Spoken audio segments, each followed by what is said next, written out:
your philosophy, and then I know you said you wanted to start off with a seminar and then do an AMA or questions after, right? Sure, I'll do. We can do that. All right. For those of you who don't know me, I'm Antonio Wolf. I am an autodidact, particularly in Hegelianism, which is part of German idealism. It's for those of you who are aware of the general distinctions of philosophy that are assumed generally. There's analytic philosophy, there's continental philosophy. Most people would put Hegelianism on the side of continental philosophy. It's actually prior to the split, so-called split, if you don't believe that it exists, which I don't. But beyond that, I mean, that's just about it.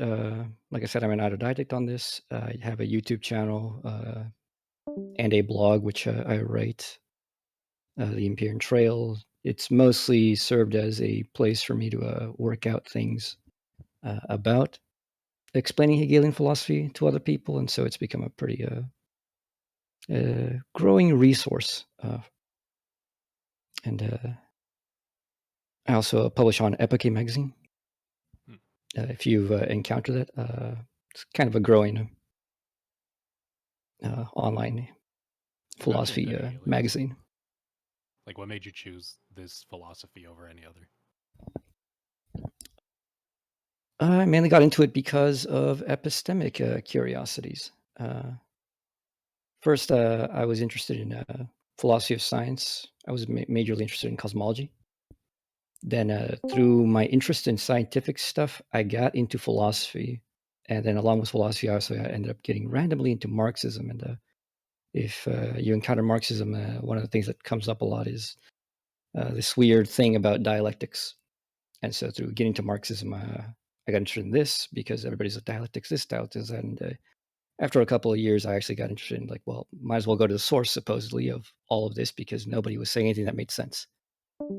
And then once I got into reading Hegel for once, it was actually pretty interesting that Hegel seemed to have an answer to the big epistemic questions that nobody else seemed to have answers to, particularly to the intractable questions of skepticism. I mean, I don't know about most people here, but if you get into what the issues of skepticism are, it's a very enticing thing to hear that somebody has a supposed solution that doesn't fall into the usual traps. What would be one of the biggest, like, if you had to talk to like the average person or somebody who's like even a little bit better read on this, what do you think is the biggest question or issue you had with skepticism that Hegel was able to tackle for you? The main thing with skepticism is I really got interested in it through this issue of absolute presuppositions, which is tied to the issues of foundationalism, which is, well, everything we know is grounded on something that has to just be taken for granted, that you can't, there's no further reason to explain it. There's no way to make it more intelligible. It's just a brute fact. So we just have to accept that. But once you accept that, everything else is rational and we construct from it. Well, that's nice, except for the fact that you can do this with multiple different foundations. And so you have different systems of philosophy basically starting from opposite or completely mutually incoherent positions, such that each system can be rationally valid and viable. And you can't pick between one or the other. Basically, philosophy ends up just being these castles in the sky sort of thing. Uh, for most people, this bothers them. For me, it actually didn't. I was pretty okay with that. But it also puts you in a position in which, a lot of what you want to say about knowledge and a lot of what you want to argue with and about ends up being, well, established on opinion. And you can't actually say, well, I know this for a fact. I know this absolutely. There's always that area that if somebody goes and attacks your foundation, it's no good, because you can't defend your foundation. There's nothing else to defend other than, well, it's obvious to me. But then they say, well, some other thing is obvious to me, and that's my foundation. Hegel doesn't do that. He doesn't start with a foundation. It is His most famous work today nowadays, The Phenomenology of Spirit, is a great big book basically on this issue of, well, if we don't assume anything, if we don't assume our own foundation, how is it that we could possibly get knowledge?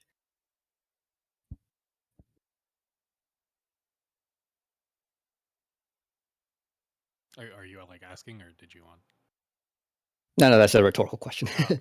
so, so yeah. Okay. Oh, that's interesting. Okay. Did you want to do?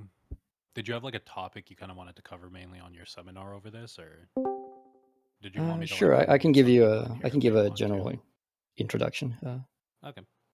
So, for those of you who don't know, GWF Hegel, German philosopher from the turn of the 1800s. Just let me know when you're done, by the way. So I'll Yeah, let yeah. you kind of go off on this. All right. So, turn of the 1800s. He's most famous, particularly for his political impact. Uh, Everybody knows about Marxism and communism, or at least they know about communism. It seems that not many people are aware of Marxism being tied to it. Uh, but, Marx, the father of modern communism, was extremely indebted to the philosophy of Hegel. Everybody knows about fascism. They don't know that Giovanni Gentile, one of the philosophical fathers of fascism, was also extremely indebted to Hegel. So, as far as like the extreme left and the extreme right, Hegel is an extremely important person.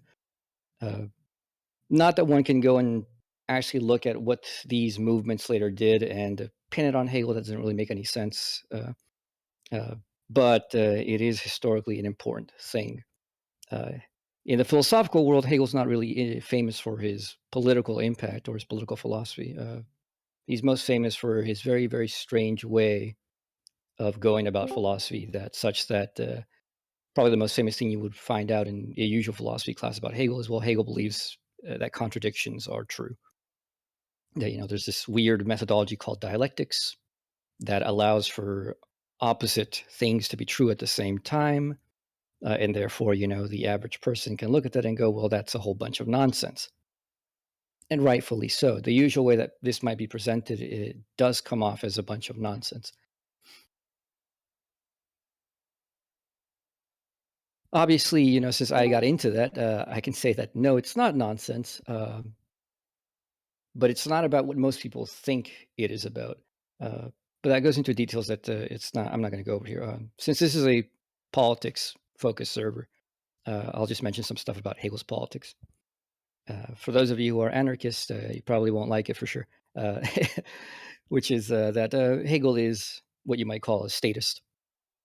He certainly believes in the validity of the state, and he believes in the necessity of the state. Without a state, we cannot really be properly human, in the sense that to be human is to be a self-consciously free individual personality. And well, by state here doesn't really mean simply the political state apparatus as we know it today. It's not simply the Congress, the Senate, and the judicial branches. That's not the state, really. That's the explicit political state. But the state is the entirety of the social organism. It's civil society, which includes the everyday laws, institutions, uh, the institutions of economics. It includes the forms of right, which are also pre-political, but also post-political in a way that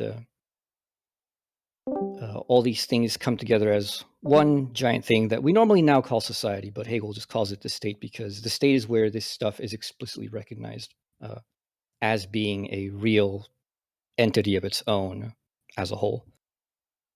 The basis of the state and the justification of the state for Hegel is freedom, which might sound weird, at least from the communist and anarchist point of view, also the libertarian point of view for sure. In that, for Hegel, freedom is ultimately not possible outside of a state. So, for example, the whole thing about freedom is self-determination for Hegel. The beginning of freedom is in the fact that we are beings with free will, which means that we have a rational will that we can comprehend our choices and determine that, yes, this choice that I am making is my choice. I affirm it. I understand why I'm doing it. and I'm going to do it. That's the fact of the will, you might say. This then leads to the social aspect of humanity as being one in which free individuals come together and have to deal with each other in a way that their freedom is affirmed mutually. So that, for example, in order for me to be free, the basic freedoms that I have objectively are what are called rights. So something like property is the most basic form of right for Hegel, in that, at least, for example, the most immediate property is myself, my body. If I do not own my body, then other people can come and enslave me. Other people can, even if they don't believe in property, they can take advantage that they are perhaps more powerful than I am physically, and they can overpower me and force me to submit. And then I can't say there's anything wrong with it. That's just a matter of life. With the idea of property rights, with the idea that I own myself, it means that because I am the one whose will is recognized in my body, nobody can mess with me as a body because it goes against my will. Likewise, I can't go against someone else's will and enslave them and take their body because their body is their property. Along with that, then later on, you get the extension of the will, or that property just becomes these objects out there that other people recognize as being mine or being yours. And there's no basis for this other than we can agree to this. Insofar as external objects are the kind of objects we're talking about, like having a house, having any physical object or any other object which would be a property object. Those things you can come into agreement with other people with. Your body, however, is definitely not something that you can agree to giving up. It is just a necessity. You have to own yourself. So it's an inalienable right. Whereas, your right to your house, if you can come to a contract agreement with somebody else, well, then you can alienate your house. You can give it up.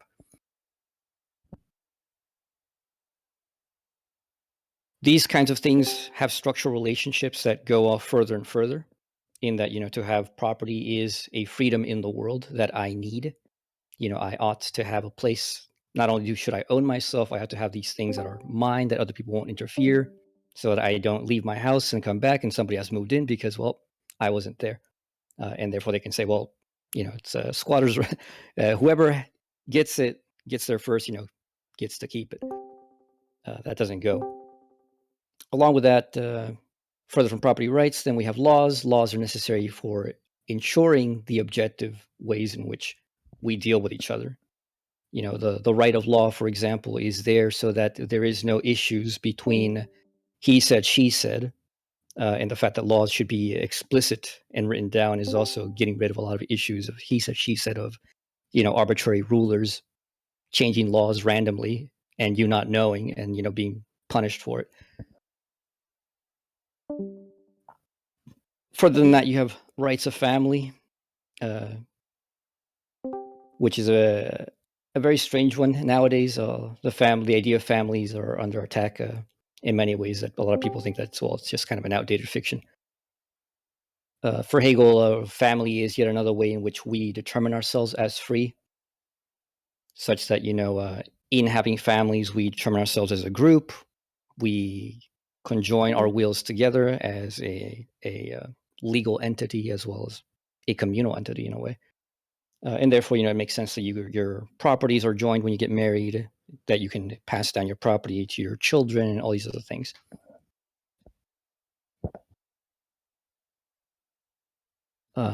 Things like morality, for example, is a right for Hegel, believe it or not. It's a strange way to think about it normally, I suppose, in which morality allows for your right to a conscience, for example, in which there are things in which you as a subject should both understand and consent to those things that are done to you or that you will do.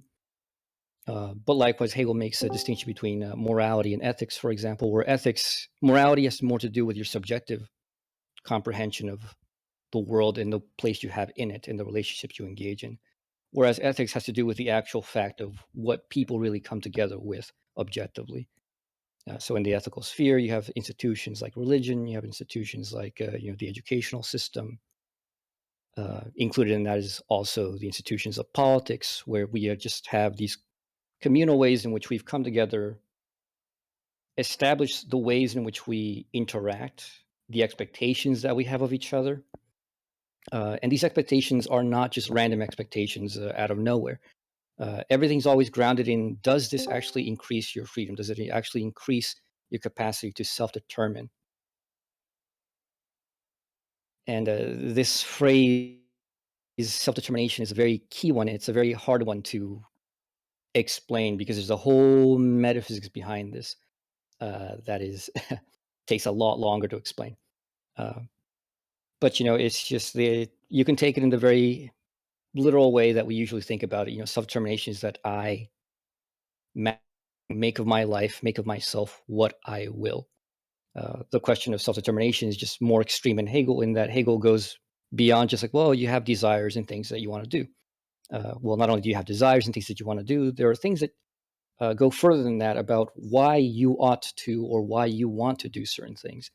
Uh, we all have, in many ways, desires which are rational, that just make sense in our regular everyday life. We follow those desires, we realize them, we act upon them, and no issue comes about. But there are desires that are clearly irrational and also get you into problems if you don't think about it. Uh, so beyond just having this abstract freedom to just do whatever you want, the question of why do you want what you want is a very important one.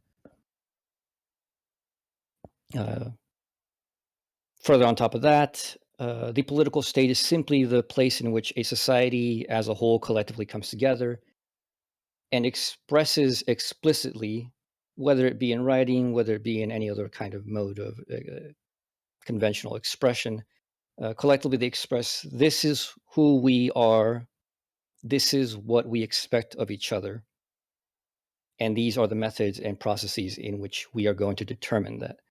And again, it's not a case of anything goes. It's not the case that, well, people just convene together and they've formed a social contract, and therefore whatever they decided is now the basis of what is true and good. It's not.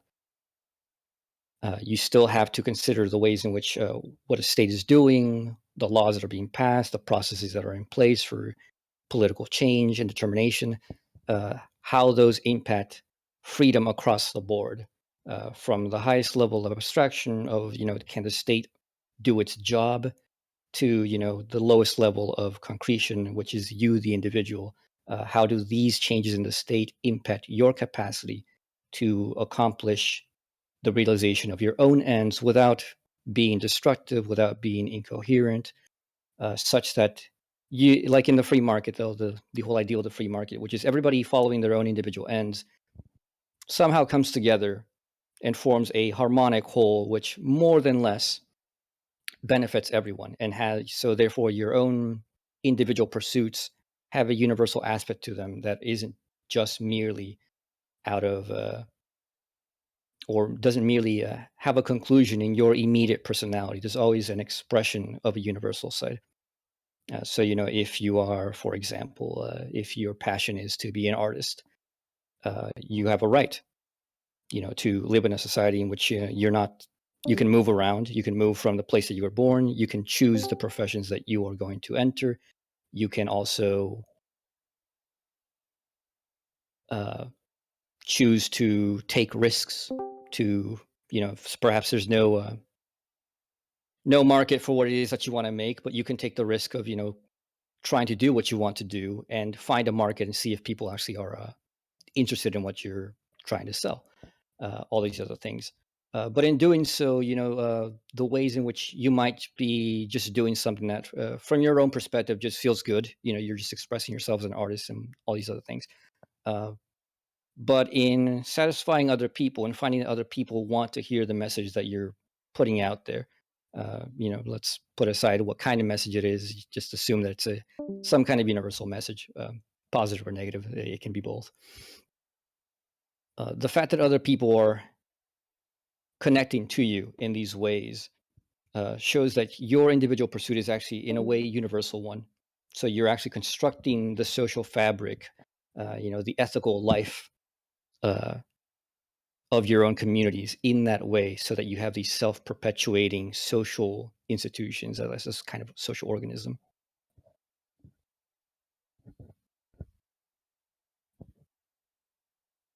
So I would say that's probably the most pertinent thing politically. Uh, I think that's about as much as it's probably relevant to say. So All right. from here on, you can open up to further questions. All right. So it doesn't seem like there's many AMA questions in the question chat. However, what I will ask is, if instead of questions, then if you want to discuss a topic, if you want to discuss something you disagree with, agree with, or want to go over, feel free to hit up AMA chat, please. Just write in there that you want a VC and maybe about what a little bit.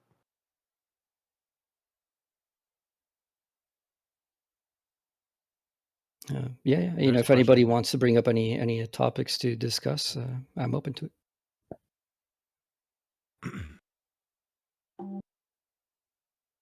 Sorry about that.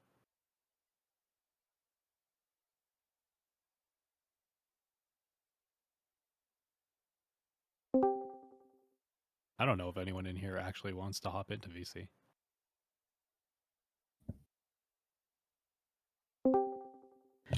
They need to ask some questions about what religion, ethics, politics, logic, reason, what any of that even is in the first place, if they want. Somebody asked, do you believe that AI will become the arbiter of ethics? I think like a good way to look at that is, I think there have been a few countries now that have used AI in court cases. There was one in Colombia. There was one recently in, shoot, where was it? I think it was somewhere in Eastern Europe. Yeah. If I'm thinking of the kinds of cases you're talking about, in which is basically these are like they're better lawyers than lawyers, because they can find more. They can find more of the direct laws that are relevant to the cases. Mm-hmm. I wouldn't say that's being an arbiter of anything ethical. I mean, that just basically automates what is basically a very mechanical part of lawyering, which is being able to find laws and argue based on that. The whole Seems though, like the case I saw was that, what was it? The judge asked the AI whether or not he should grant someone bail based on his prior record, right? And he ended up taking the answer from the AI, which was either no, do not grant bail, or grant bail at an extremely high price. Which is kind of interesting, right? Because usually bail is something that's decided on a judge based on whatever or ethics or morals that they're going with, right? Whether they believe that somebody is actually a threat or not. Yeah. I still wouldn't say that's an ethical consideration, and because that takes.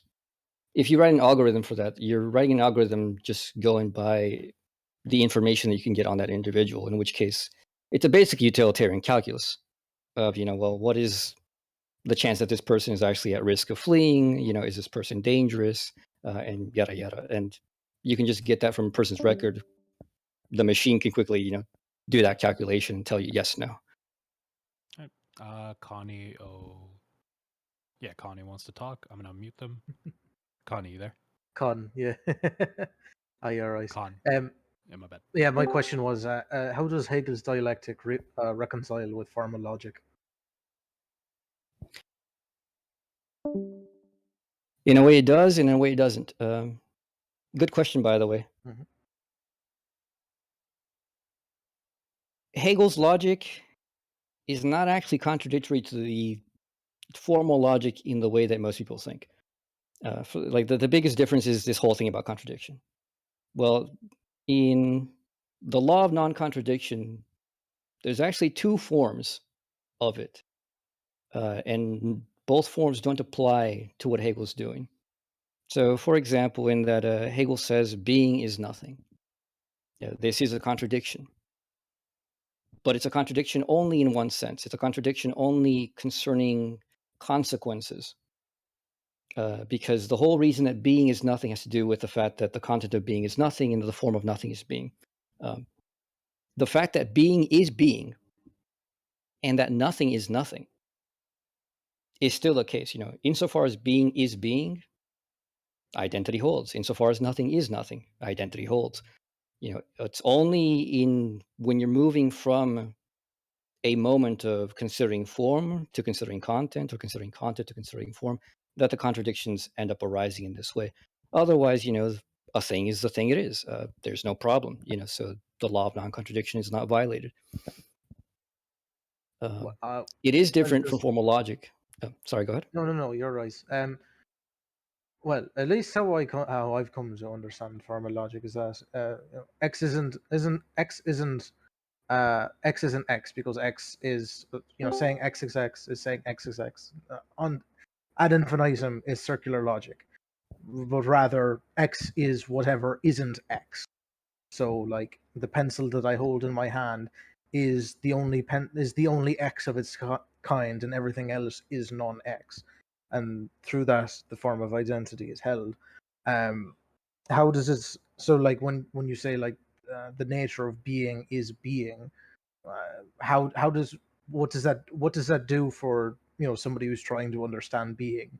Because if you just say something is the thing it is, that doesn't convey any sort of meaning, doesn't convey context, doesn't really give an identity to the thing itself. That would be my next question. Okay, well, regarding that, being is a bad example for that, because being just literally is immediately itself. It doesn't actually mean anything.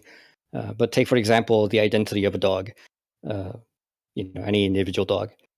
That dog is a whole living process, within themselves. If you want to specify that this dog is this dog, what you're saying that in that whole, the dog is a dog, or the dog is the dog, is you're referring to at least that whole living entity. So the difference is already encapsulated as that identity.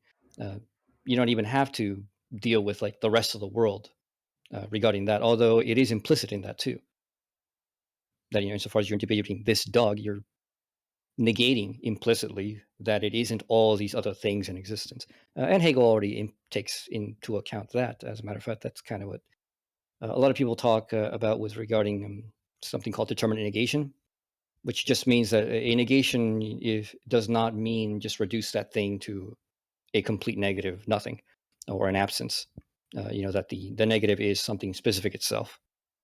So, insofar as the apple is red, that redness itself is not the shape of the apple, is not the meat of the apple, it's not the tree, all these other things. That's implied in all of this. Okay.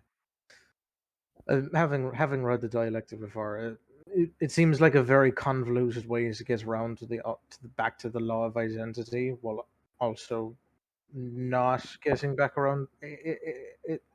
I don't think there's enough clarification on this, but that may just be the lack of language.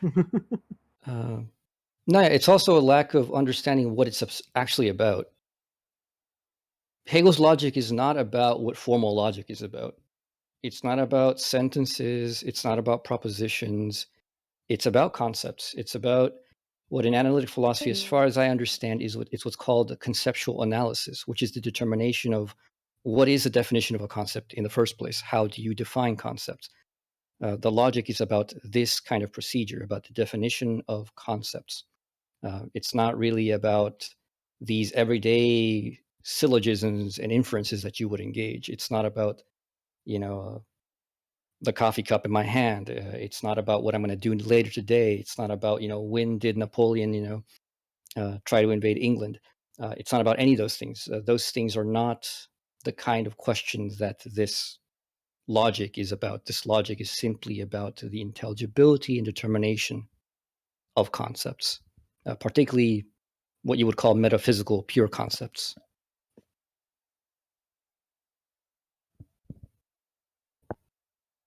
Yeah. How do you feel about that, Con? Well, I mean, oh, so like, how do I feel about it? I mean, if you're trying to like tie it, we can obviously we can understand the abstract, but if you if you say the abstract can only be understood from an abstract point of view, it's like it's basically saying we have no ability to view the abstract because we're concrete. Which is ultimately my entire problem with like Hegel, is that it sounds like nonsense. Because it doesn't interact with reality at all. It's a mind game in and of itself. that's my opinion. Antonio, Dark. Yeah, I mean, you have to ask what that means. You know, when you say that, even there's certain presuppositions, and then the question is, okay, but why is that? You know, so if you want to understand, I mean, you have to, you know, you have to question those presuppositions and ask, okay, well, what am I even doing in the first place? Right. Well, I mean, that was kind of the question I just asked. Is like, if we can't tie it into reality, to like, how do you expect anybody else to understand it? To even No, even no. keep- So What do if we I can mean answer by that. reality in the Well, first Yeah. place? well, hold on. Let me answer that. Mhm. What I said, it does not mean that this does not connect to reality. It just means that it doesn't connect to reality in the way that usual propositional logic does. This does connect to reality. It connects to reality more than propositional logic, in my view. You know, when you say, you know, there is an apple before me, the question of the is a very important one, and one that you're not going to answer by reference to something in the real world, because the is a pure category of thought. There is no such thing as a being out there. There's no object called being. Being is a way in which we are making the world intelligible. To make these pure intelligibles intelligible to us is of massive importance, because it clarifies what reason itself is to us. You know, this ends the whole debate of what do we mean, you know, like what do you define X as? You know, because if you are going about like, oh, well, I define a car as this, and someone says, oh no, well, by a car, what I mean is this other thing. A lot of this is purely semantic, and it's semantic in the sense that you're not actually talking about the same thing at all. You use the same words, but you're not actually saying the same things. That's not really the meaning that you have behind it. So figuring out what we mean by these and what we can mean by it, because there is actually an objective determination to these concepts, believe it or not, is massively important. You know, this can dissolve so many issues about, you know, what's the idealism materialism argument about? Well, it's really ultimately about what do we actually mean by these things? What can we mean by these things? What is the gender issue about? What is the sex issue about? It's about categories. It has nothing to do with some objective given physical reality. It's about what we understand and what is intelligible about these things. So very important.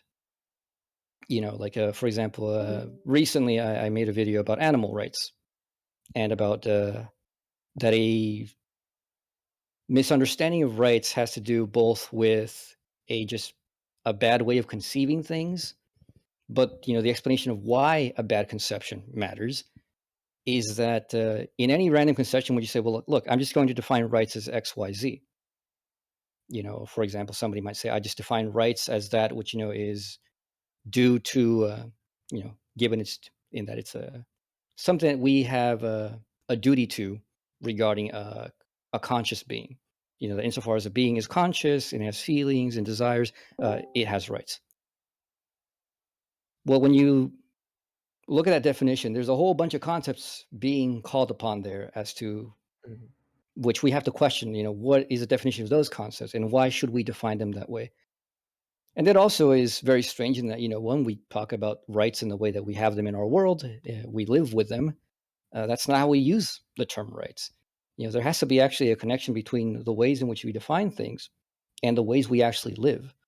Because if you define things in very weird and different ways to the ways that you actually live, not only do you have issues of miscommunication in which you're using words in a new way that people don't normally understand, you're also using it in a way that it might not even make sense with the way we really live.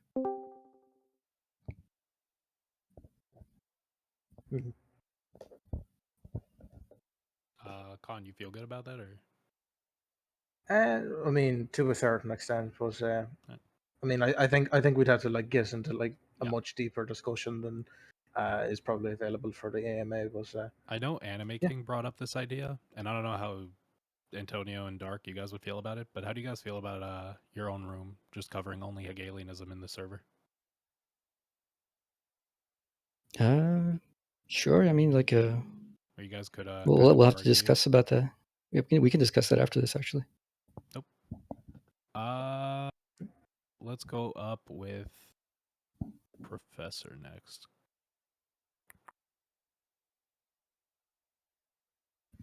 Professor Simpleton, what do you think of Kojève? Kojève? Kojeve.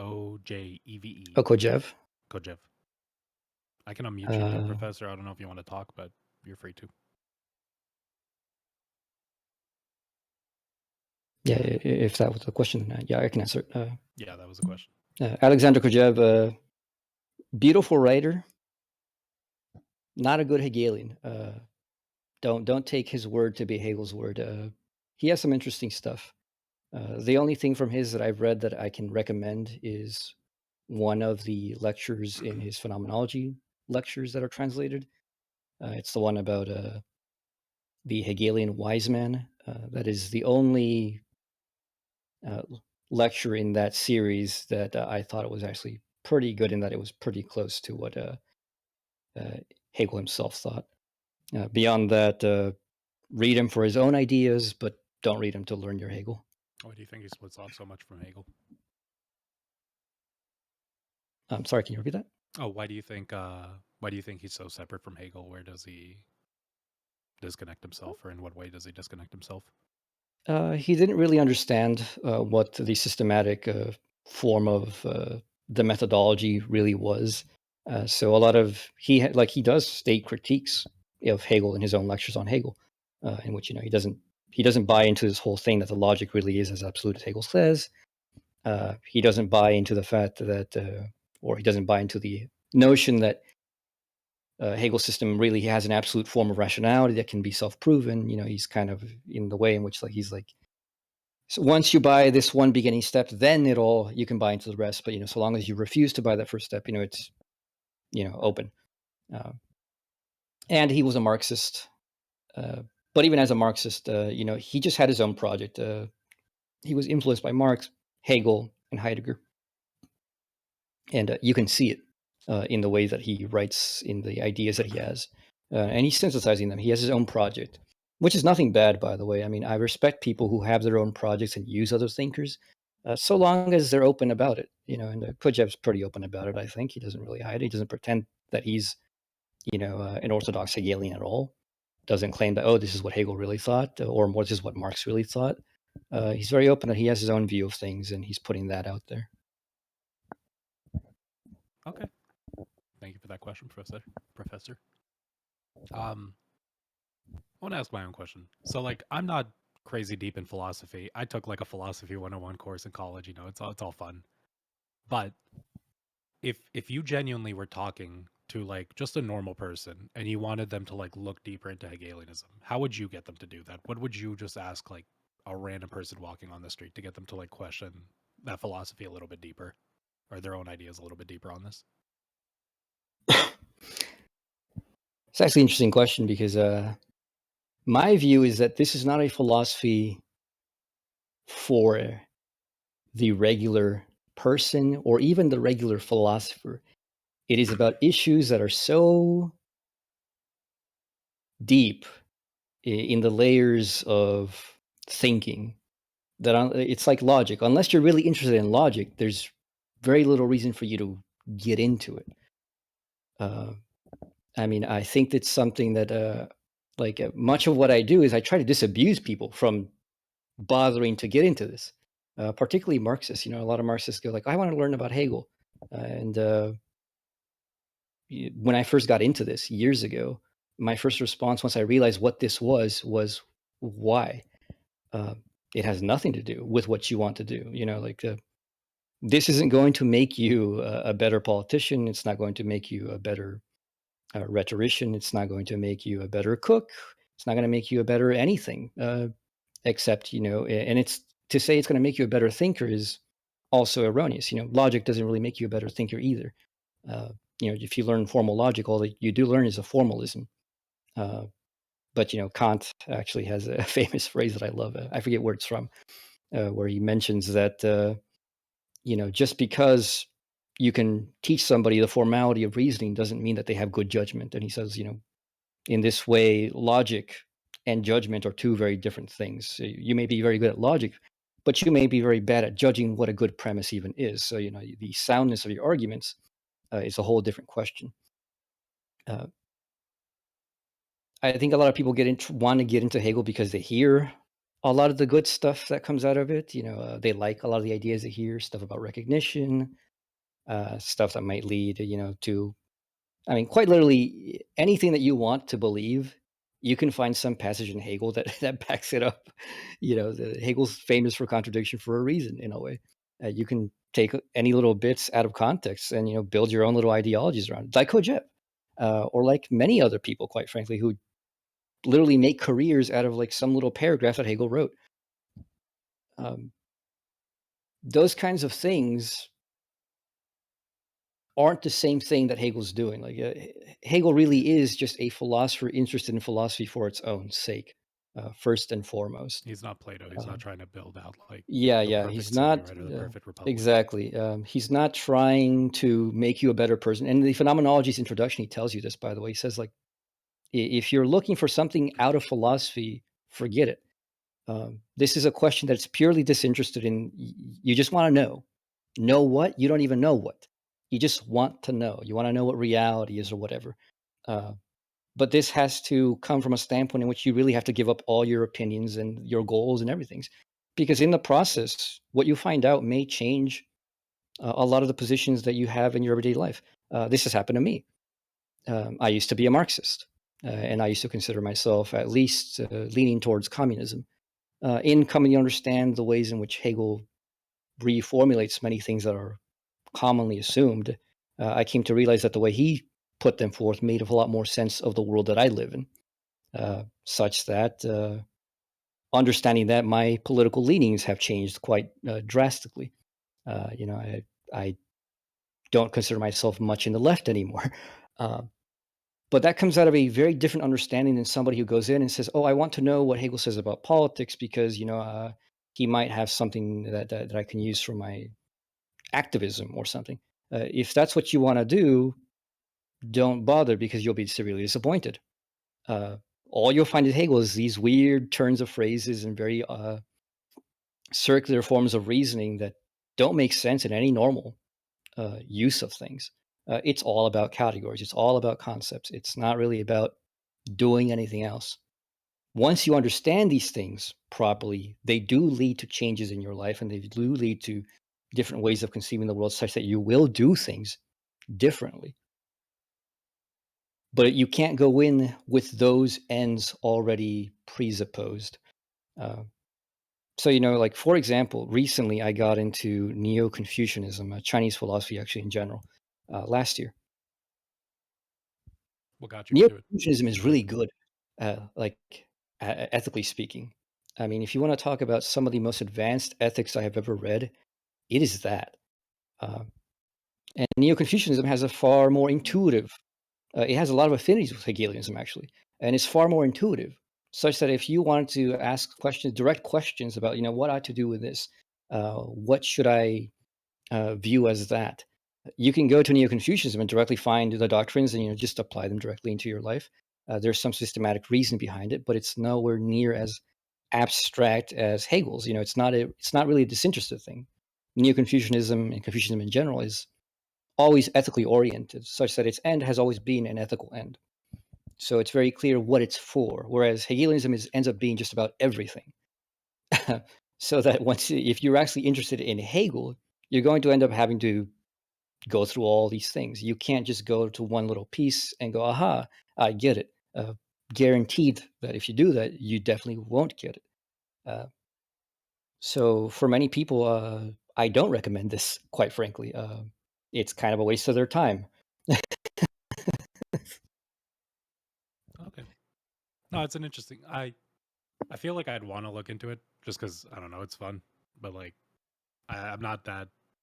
Like the way I view philosophy is like everything is interesting, but I personally don't want to get too deep into one thing. Yeah. Yeah. And it's one thing that if you find like secondary literature is probably better than reading Hegel directly if that's what you're after, because it can put forth the basic doctrines, usually not explained in the proper way that they are in the originals, but close enough that you have a very good notion of what it generally is about and whether you find that useful or not. All right. Cool. Thank you.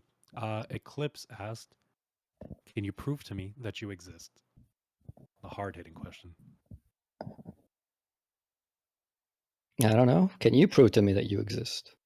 How do you feel I about know it, I Jordan? exist. I know you exist. But could you prove to me for yourself that you exist? To me, these questions are dishonest. It's like solipsism. Nobody actually lives like a solipsist, no matter what they say. The reality is, oh yes, the world is my illusion and it's all in my brain and in my head, whatever. Yeah, but you don't live that way. You still follow the same laws we do. Yeah, exactly. You live like there are other people, and you live like there, that rock that's going to fall and you really is going to kill you. So people have these abstract, hypothetical notions of reality, which they don't even believe. And to me, that's just not philosophy. Okay. Eclipse says that they can easily disprove it. I kind of want to get through some questions because I feel like we've been going a little bit on just some side tangents. But if you want Eclipse after, I can unmute you and you can do that. Sure. Jordan asked, in the Encyclopedia of Logic, what does Hegel mean by saying, "Thus the I, or thinking, is infinite because it is related in thinking to an object that is itself"? He says this on page 67. Let me see. Is that written in the AMA questions? Yeah, it's written in there. I replied to it right there, so you could just plug Okay. that to it. So thus the I, or thinking, is infinite because it is related in thinking to an object that is itself. Yeah, he also says where it's Okay, from and yeah. what page it's on. Yeah. So the infinite here is that which is unbounded. So in this, for Hegel, the infinite is that which has no limit. So there is no other beside it which would set a limit of here's the infinite and here's something else. The infinite is that which has no other thing which is something else. So, in the fact that in the, thus the I, or thinking, is infinite because it is related in thinking to an object that is itself. So if in thinking the I beholds an object, the I itself is thought, or the process of thinking too. So if the object raised to universality in a concept, what the I is dealing with is nothing but really itself, because the I is thought thinking itself in the object, which is a form of infinity. Cool. I don't know how you feel about that, Jordan, but that's your answer. Indy asked, since you mentioned skepticism, can Hegel help us address the possibility of being a brain in a vat? Yes, there is no possibility. Actually, this is a very interesting one. Think about how you determine possibilities. All possibilities are actually determined from actualities. There is no possibility as such. When you say something is possible, the reality is there's two things. There's the classical sense that you might mean it in a Kantian sense of, it's a logical possibility insofar as it is not a concept that contradicts itself. This contradiction of itself has a very deep meaning in Hegelianism, such that you can't actually cash that out in the way that Kant and other people who follow him want to. Either if the thing means anything, it's going to get hooked up directly to actualities, be it your own subjective actuality as a thinker with concepts already linking to this hypothetical concept, or you're dealing with something that you're claiming is an actual possibility, which means it's not just simply a hypothetical that may be, but you have no reason to think that it is. And in which case, for example, to say it is possible that a meteor, may hit the Earth in the next 40 years, and there's quite a few of them that supposedly might. That possibility is based on the actuality of the facts that we know and the potentials inherent in those actualities already. We're calculating the trajectories that insofar as things don't deviate too much, this is where they're going to be at a certain time, and there might be a collision. Well, those are actual possibilities. It's like the possibility, if you roll a dice, six-sided dice, the possibility that's going to roll on a 1 is 1 out of 6. Why? Because you have the actuality, the form of 6 sides. You have to have the actuality to set the frame of possibility first. only then can you actually speak of what is really actually possible. Because pure possibilities don't really matter. They don't mean anything. You can define a possibility as anything. A equals A is a possibility. Well, okay, who cares? If you define, like some Put my fictional finger in creature, it. Oh, bro. some Oh, sorry, fictional sorry. creature or anything, the same thing. It's or the floating teapot around Jupiter. Well, based on what? You're already pulling these things related to actualities, but you have no reason to link them. So there's nothing to that possibility at all. The possibility itself just, in a way, as a meaningful thing, contradicts itself because there is no meaning relating to that in the actual world. So nothing in the actual world leads you to think that this would actually lead to this thing you're positing, hypothetically. As far as we know, brains don't pop out of nowhere. I know that there are quantum physicists like Michio Kaku who says, well, there's a quantum probability that a cow might materialize randomly in a blip of a second, floating above Mars and then disappear again. That's based on a very, very silly understanding of what probabilities are and the fact that it unhinges probabilities from actuality. Cows have a long, process of evolution on this planet. Life itself, as a generality, has a long process of evolution on this planet. We don't have disembodied brains. We don't have brains appearing outside of gravitational, bodies like the Earth. You can't really make a good hypothetical of that. It just doesn't make any sense. There's no actual basis. To set a good hypothetical, you'd have to then explain the entirety of the possibility of that world to begin with, such as why are there vats? Where did the brains come from? Who made the vats? Why is this the case? And your whole thing ends up falling apart very quickly. It's just silly. Yeah, get wrecked, liberal. Sorry. Next, we have a question from Rack, and I really like this one actually. If Hegel was alive right now, what would you ask him? I definitely would want to know what he would think about the modern changes of the ways we view women. That's probably one of the most straight up contradictory things in his philosophy regarding the facts. Not only have our views of women changed, he knew intelligent women back in his own day. His views on women are just very weird considering how intelligent of a guy he was. I feel like even in the modern era, we see that with a lot of guys. They can be really smart, but they can have really weird views. Yep. All right. American Prince. They asked a few questions. They asked a question earlier, and I think it was deleted. But it was, would you consider Hitler a philosopher? You don't have to answer that. No. But they did ask, what is philosophy? At least in your terms. Yeah. Philosophy for Hegel is the self-determination of thought. In its purest sense, it's what Hegel calls logic, which is what the science of logic is. I mean, it's just the determination of these pure categories. Yeah, I mean, in a sense, that's what it's meant since effectively Parmenides. Yeah, insofar as you have other things that seem philosophical, they're only philosophical insofar as you're dealing with these pure categories. So, the philosophy of life, for example, is really just another way to frame what is ethics, in which case you're dealing with what does it mean to be ethical, and you're not going to be looking out in the empirical world. Ethics is not a physical object for you to observe. Ethics does have a relationship to reality in that it arises from our living conditions. We are social beings. We have ethics already. The question is, what is the proper view of that such that it makes sense? Like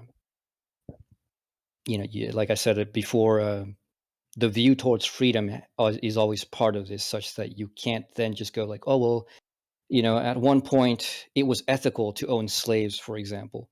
Well, no, according to Hegel, no. At no point was it ethical to own slaves. People may have had like screwed up notions of humanity to believe this was the case. but logically speaking, it was never the case.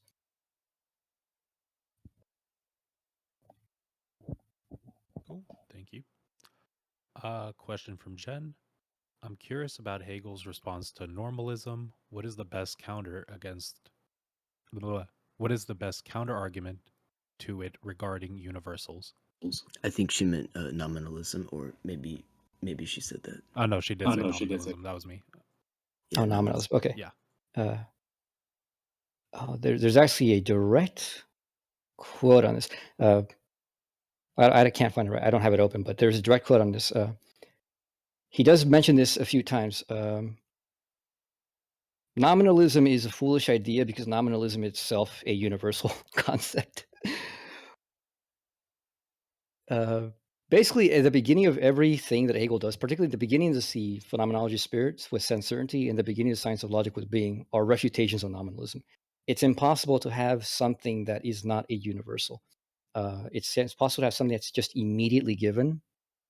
There's always relationships entailed. In order to even conceive the immediate, and not even just conceive, just to experience the immediate, requires a mediation. There has to be a you and an object for you to experience. That itself is already a relationship that's already universal existence, because there's a difference of one, two, and then the unity of the two, or the world, let's call it.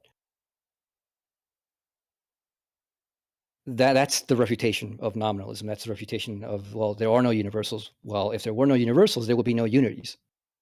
Clearly, you live in a world that is unified. Clearly, you yourself are unified as a subject. You have a mind in which there's many feelings, there's many images, imaginations.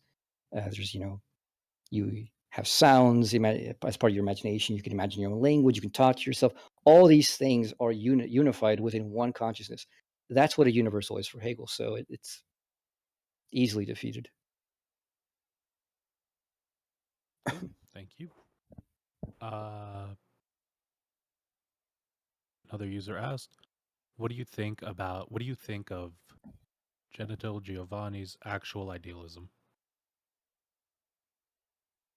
I haven't read it directly, so I can't give any valid opinion, or rather any valid claims about it.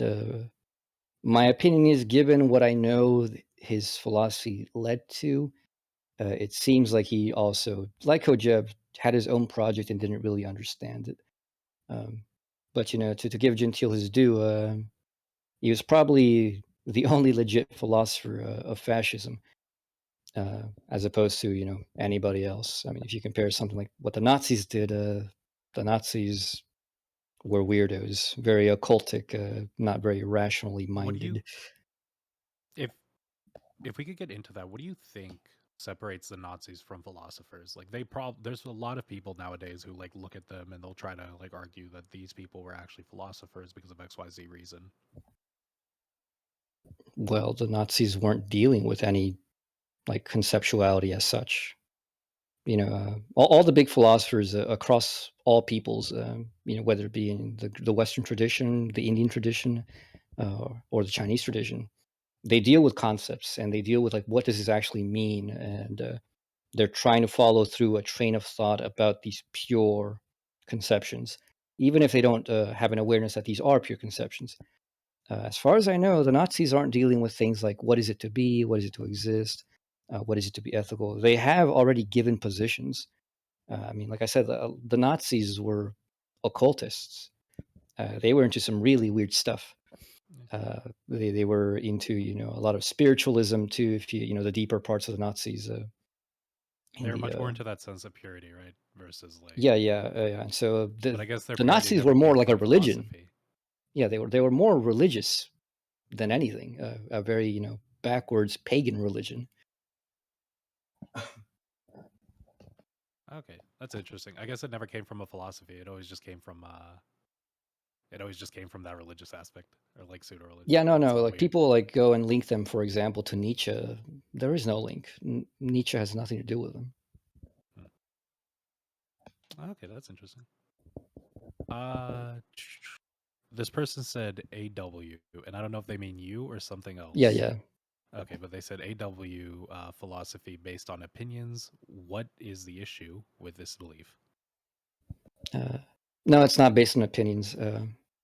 I mean, perhaps most philosophy is ultimately based on opinions because they don't know how to beat skepticism. But even skepticism is based on an opinion. I didn't bring this up, but this is actually really important. The problem with skepticism isn't that skepticism ends up showing like, oh, well, a lot of these things we don't know. And skepticism's original claim is not that, oh, we don't know and we know that we don't know. The main issue with skepticism is it reveals that multiple sides, often the pure ones being the opposite ones, can be argued for equally validly, for and against. Therefore, reason seems incapable of giving us a measure by which to choose which one is true and which is false. So, skepticism, quite literally, in at least the Greek word, just means to suspend judgment. So, you don't go like, oh, now I know that this is false. These two things are false. You don't know. The point is you can argue for them being true and you can argue for them being false. So you don't know. And even the proper ones know that they can't claim that they know that they don't know. And so the result is silence. It's quietism. Only after the rise of the Enlightenment, with people like Descartes and things, there comes to be a pseudo-skepticism, which is not real skepticism. That's only skeptical about some things, but not skeptical about others. Whereas classical skepticism from the Greeks and the Romans was a far more full skepticism. But even they weren't skeptical enough, because what Hegel points out, and it's one of the most interesting things that leads to the defeat of skepticism, is that skepticism assumes, along with the Enlightenment skeptics, that they know what reason is like, that they would know what truth looks like if they could even find it. So even if they encountered truth, would they have recognized that it was true? And that question is, leads to the whole questions of what is reason anyways, which is what the science of logic is about. It's about how do we find out what reason is without presupposing what reason is. This leads to claims about presuppositions, in which Hegel claims that he's doing something presuppositionless, which is a very tough sell, admittedly. Most people find it very hard to believe that that's true, because there's many ways in which you can point out, like, well, no, there's language, there's history, and all these other things. But no, Hegel's willing to bite the bullet on that, and he says very strongly that he does believe, and more strongly, he says he knows. He has no presuppositions in his system, so he can be the one to finally settle the questions with that ambiguity.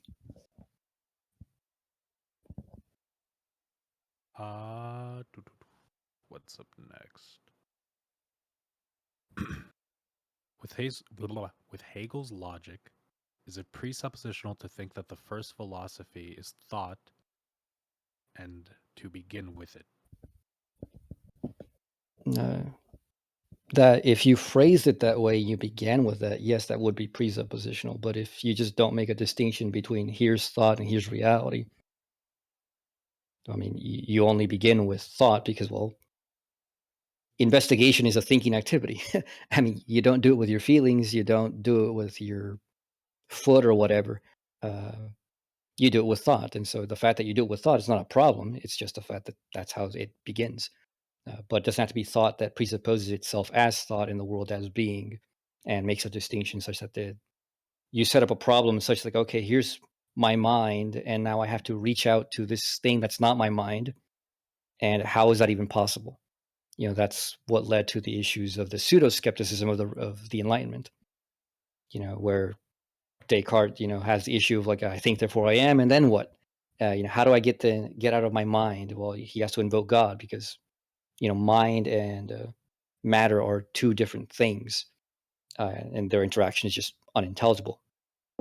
Likewise, Kant sets up this division between the phenomenal and noumenal, and once Kant sets up the whole thing, like, okay, I now know how we know, I now know how we can experience, but then how do you get out of this enframement of the mind shaping the world to then say, this is the real world, as opposed to this is simply an illusion within my own mind in which really I'm alone. And this is a reading people have of Kant. It's not a very common one, but it is one that validly comes out of his text. Okay. Messi had another question. They asked, is ethics the first philosophy? And if not, what is the first philosophy? No, ethics isn't first philosophy. For Hegel, the first philosophy is logic. Simply because logic doesn't have to deal with issues of here's thought and here's something else. So, logic is thought thinking about thought. So, it's the one thing in which the observer and the observed are the same thing. And so you can track everything that you're doing and follow pretty cleanly with how things are happening and why they're happening and why the conclusions you're getting are inescapable. Whereas with other things, you can always question, like, oh, well, maybe there's something else. Maybe I didn't go down in the microscope deep enough. I don't have enough magnification. I don't have a fine enough instrument. All these other things can always be questions that you can bring up to yourself about, like, do you actually have the object or not? All right. What is the difference between Hegel's logic from traditional metaphysics? Or what differentiates Hegel's logic from traditional metaphysics? Same thing. Yeah. What differentiates it is that when Hegel talks about being, traditional metaphysics would say being is that reality out there, that it's a thing. Or even if it's not a thing, it's something that's other than me and other than thought. For Hegel, there is no such thing as being. There's no such thing as nothing. There are no disembodied things of this kind. They're not things at all. They're just what he calls thought determinations. But what he means by thought is what you might otherwise just call reality, quite frankly. Reality is one. You think about the universe. The universe is a self-contained reality. Even if you think maybe there's more than one universe. Well, that just means there's multiverses. Those multiverses are within a larger universe, which is the one universe. And if there are multiverses of multiverses, that's just within a larger universe, and on and on and on. Eventually, everything's united in some way. And that's the one world we all share, distant as things may be. Thought is just this unity of things which are different. In logical form, that's what we experience as thought and cognition, conceptuality. But in the real form, that's what you would just call the process of reality itself. They're not really that different, in the way that the thought divides as 1 into 2 into 3, the same way the world divides into 1 into 2 into 3. So it's not that there's this thing called being, and then there's this thing called nothing, and that they relate. There's no such things. All these things are divisions of the same world, and that's just what thought is. So there is nothing that you don't posit other entities. They're all just one entity that has different parts of itself. Okay. Indy asked, what is your opinion on Zizek? And I think we're also coming near the end of the questions. So what I might do after this, if you guys, I don't know if you guys want to stay here any longer, but if you do, I can like unmute people. Sure. I can stay here and discuss with other people. Yeah.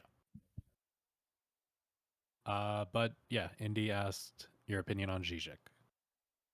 Entertaining. Don't get your Hegel from him.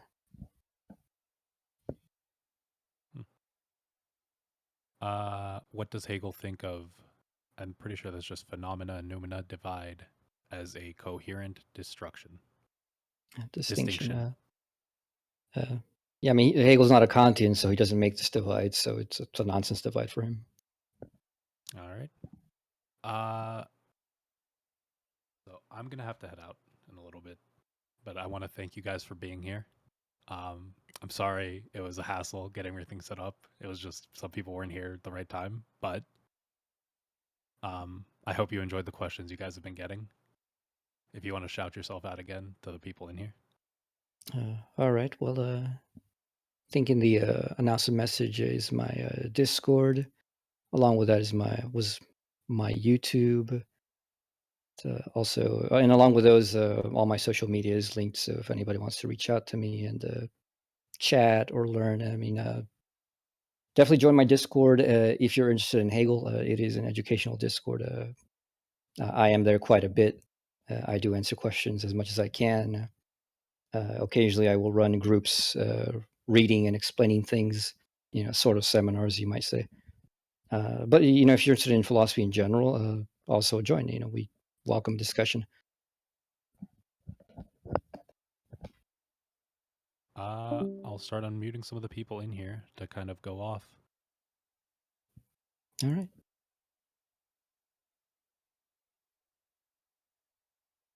Or actually, I might be able to ask, is there a mod in here right now? Nope. Wait, W, did you get a chance to record the AMA? Jen was doing it, yeah. Oh, nice.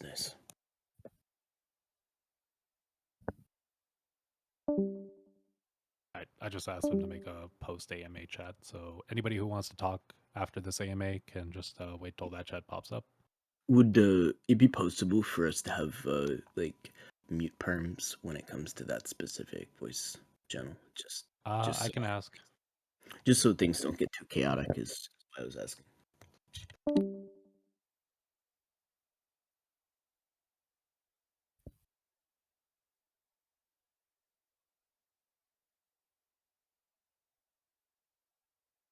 But yeah, this was pretty successful. I hope you guys actually enjoyed some of the questions here. It's we have people who just sure, join yeah. on, at this time, but like we have a lot of people in here who just will sit in those philosophy chats day in, day out. We joined one of the calls in the philosophy. At least I did. I joined one of the calls in the philosophy channel, and this person who didn't even know what philosophy was, they were like, what's the difference between psychology and philosophy? And it was like, it wasn't just like they were genuinely asking. It was like they were fucking like ready to argue that shit, and they didn't even know. Okay, well, like, what standpoint would you even argue that to begin with? So our expectations for this, frankly, were pretty fucking low. And this this has definitely been a higher. We have definitely been more impressed with how this turned out. So thank you.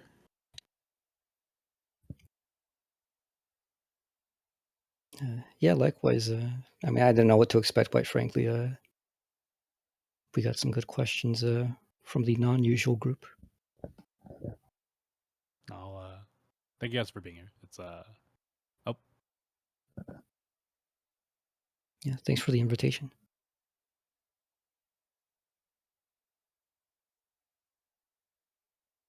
okay. I think they're changing this room actually. So if you want to talk, you might be able to leave and rejoin, but I'll tell you when.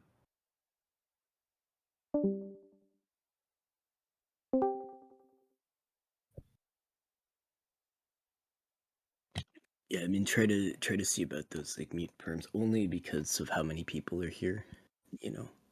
Like if there's just a bunch of like randos joining and like shouting over each other, you're not gonna get much discussion in this. Yeah.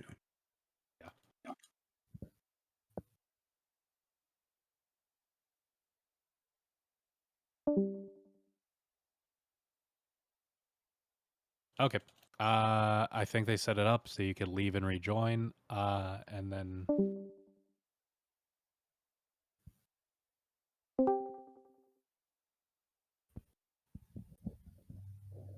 I just asked about mute perms on you. What I'm gonna do is I'm just gonna go through anyway and like unmute everyone in here. So even if even if you don't like.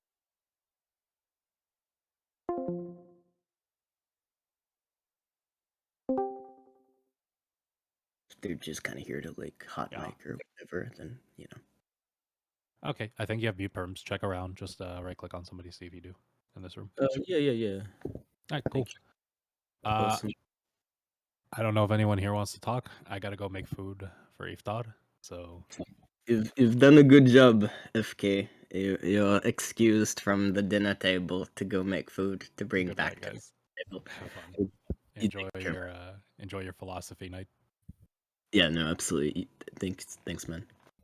All right. Is the I'm person going here who wanted to disprove my existence still here? Yeah. and tackling the lecture series because Hegel has I pair on doing the encyclopedia, but how would you tackle the rest? How did you tackle the rest of the lectures, like on the history of philosophy and all that? Well, first, I didn't.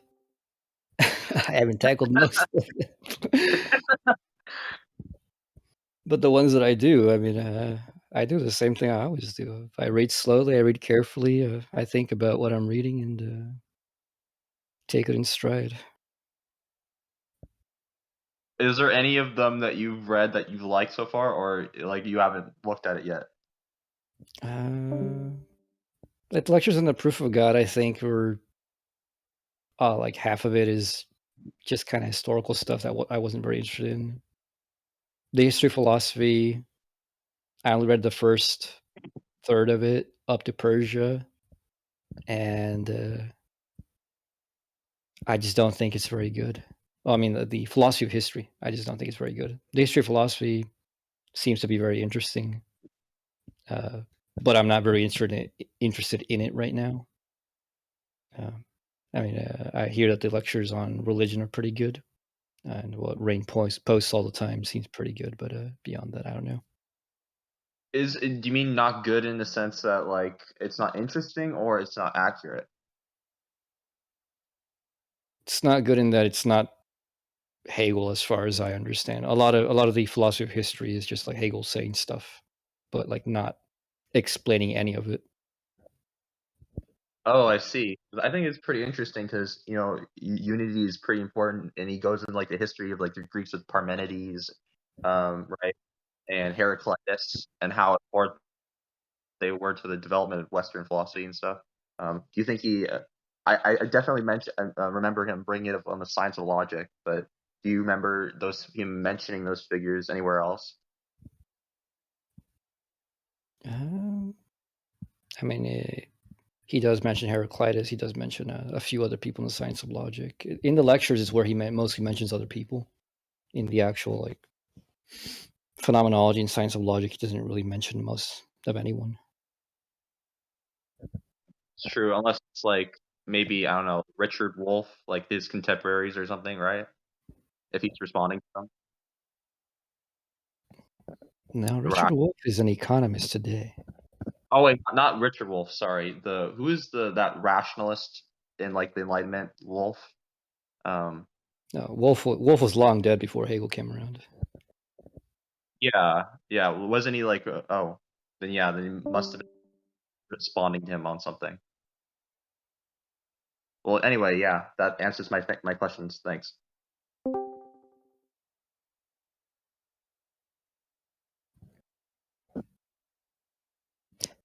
Nameless. I know you from somewhere, but I haven't seen you in a long time.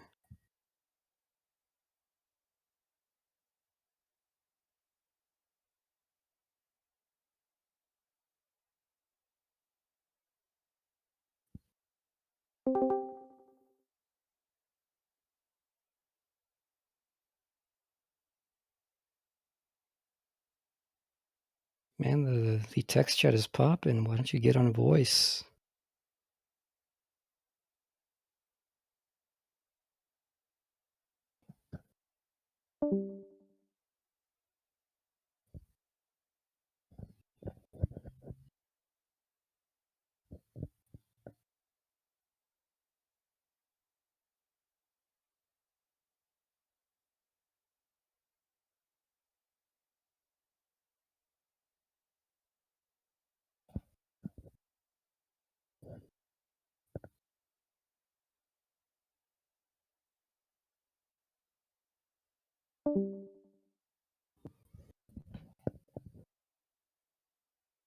So anybody here have any questions? Anybody here want to tell me that they think what I said was stupid? Anything at all?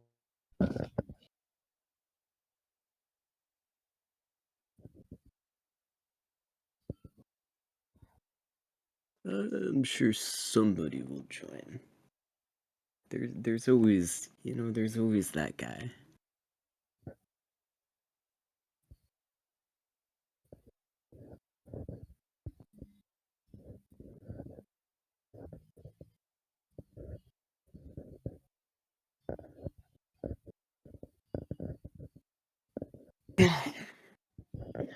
Yo, American Prince, would you like to VC? You are welcome to ask any questions. We will not debate bro shit you. You can ask whatever you may, and to get some clarity. It may be more helpful than text.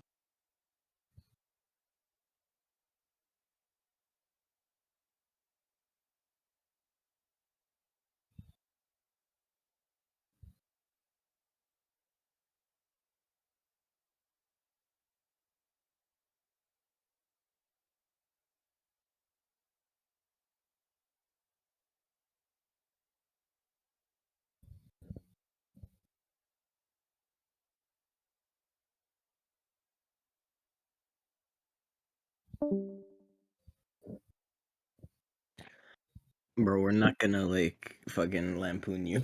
We're not fucking assholes, I promise. Contrary to a lot of the conduct apparently on the server, we will not be a bully to people that actually want to just talk about shit. When you say things like everyone has different ways of philosophizing, hence the reason why it's opinion based, you're basically saying there's no such thing as philosophy. You understand that, right? Like when there is nothing that people can actually objectively relate on, and it's like, well, I call this thing by this name, and somebody says, but I call this thing by this name. All this means is that thing is not even a thing. So, if philosophy is all just opinions, then there is no such thing as philosophy. It's just opinions.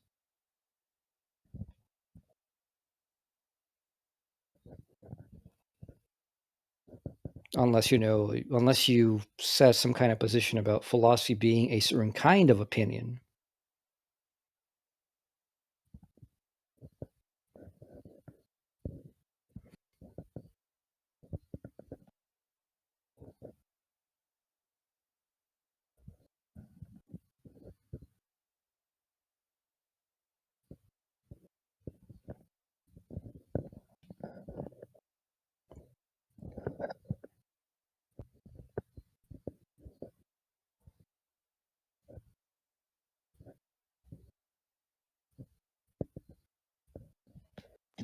Yeah, but why should we care what somebody calls their own ideas? When we talk about philosophy, we're talking about very specific things that has a certain very long history to it, right?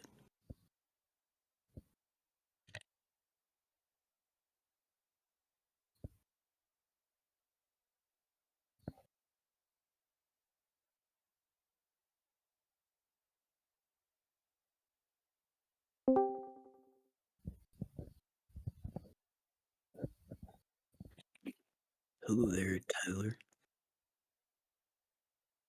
Quick, somebody say something politically incendiary.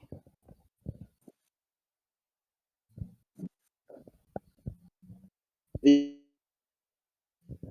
U.S. expenditures on military inadvertently subsidize costs for all other NATO members, which allow and more on social programs. The very act of the U.S. spending money on its military and meeting its recruitment goals allow other countries to reduce their recruitment goals and reduce spending on their military, directly benefiting their social programs. The U.S., because of that, quite literally is essentially by proxy giving away. It's harming its citizens and its healthcare systems and its social programs, and nobody likes to discuss that aspect of its existence in the NATO agreement. Yo, you better be careful. The feds are trying to cut your internet. Yeah, that was a brave and independent thing to say. I wish I had heard it.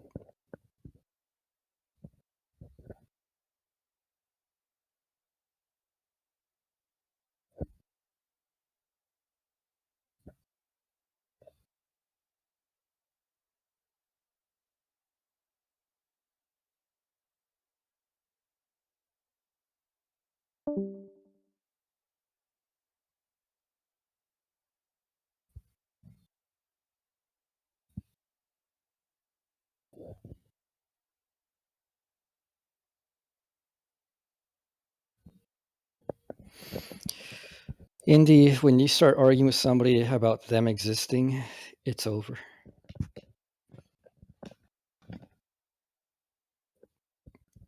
Years and years ago, there was a guy on, before Discord was like the big thing, there was Mumble, and there was a guy who joined a server that I was on, and this guy adamantly just said he didn't know if he'd existed or not.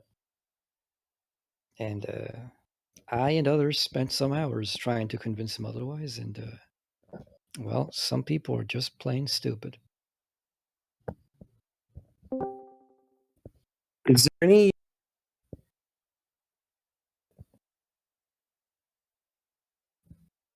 Is it on YouTube? Wait, what are you saying, Hero? Yo, Hero? Hello? What are you saying? Pardon? Oh no, I thought you were gonna ask a question, like, related to something. Or make a comment, I don't know, either one.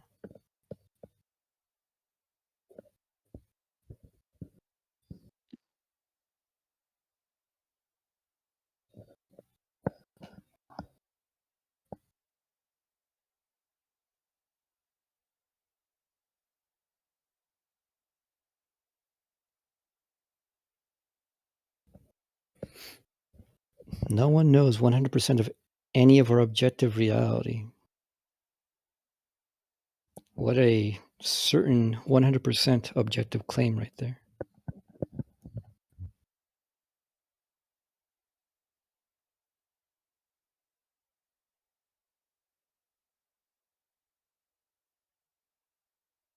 Yeah. Well, basically, that's a typical thing people use Hegel for. Like, there's lots of them.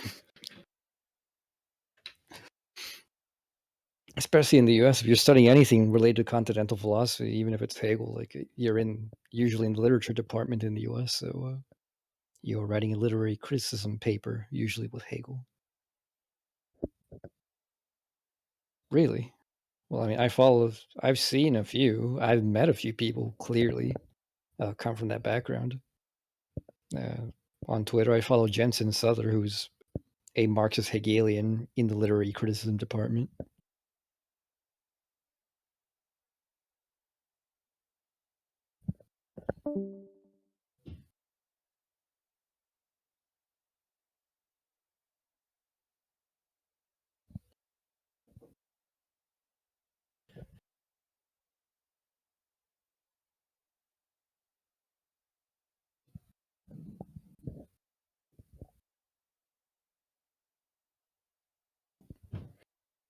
Well, aside from Tier and Warren, I mean, we're all members of my servers, so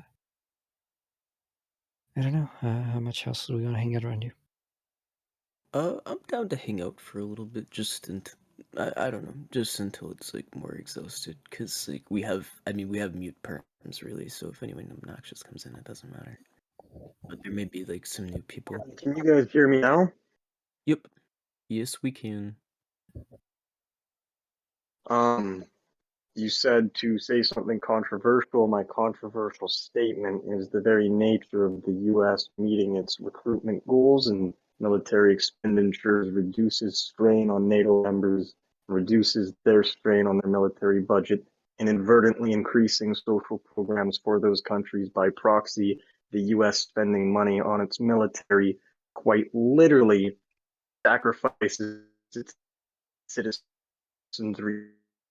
social programs and healthcare to the benefit of foreign countries. And how is that incendiary? I mean, I just noticed saying that pisses people in the U.S. off. Really? I mean, that's just spitting facts. I don't even see what's to be argued about that. Sure. I suppose nobody in here is from the U.S. or is conservative.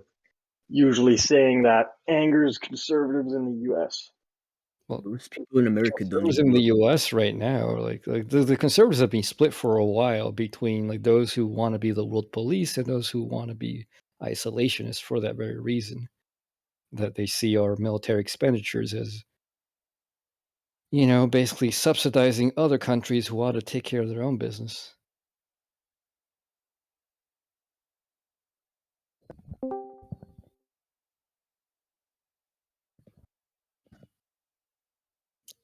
The illegal immigrant, huh? Let me tell you, Ty, we are some objective, absolute truth finders here, and so you know when it comes to any of the stuff regarding like policy or whatever. I mean that's largely opinion, but I mean like how that actually uh the way we think about that, right? Like what that's based on. If you guys have any questions, you're welcome to ask. Here's another controversial like, one. See, are you Then Hero. The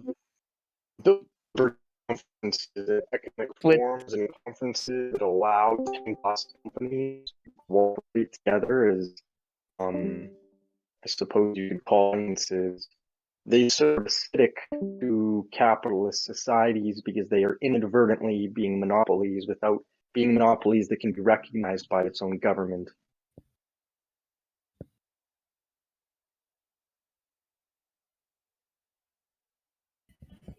Can you repeat that?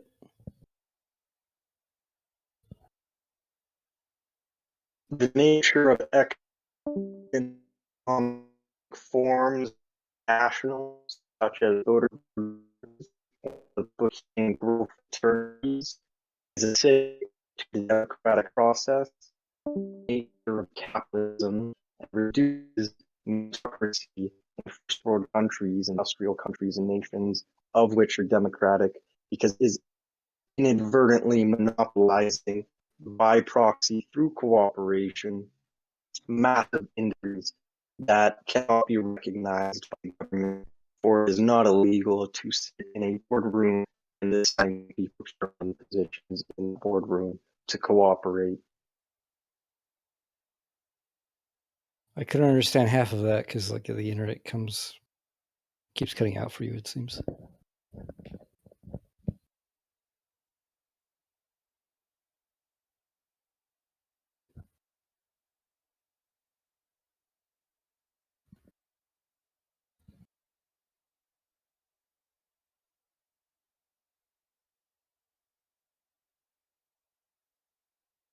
Yeah, Messi, it's probably the CIA, or what is it? The NSA. It's sending data packets to jam the communication. Doesn't want the truth to be heard.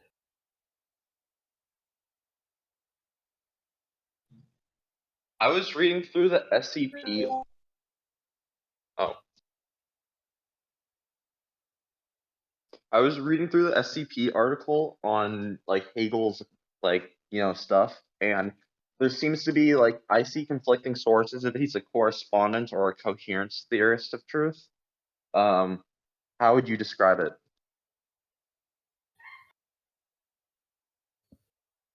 Both, but if you want to bite the bullet on one, it's correspondence. Correspondence to self. I mean, like, it's hard. It's true to say that he's a coherentist, but the coherence is incoherence. And the only thing I mean, that's what the dialectic shows, that which is coherent is incoherent, and the incoherence itself is coherence. Okay, yeah, that makes sense. Thanks. Because anything identical is different to itself, and in being different to itself, that's how identity works. So it's coherent again.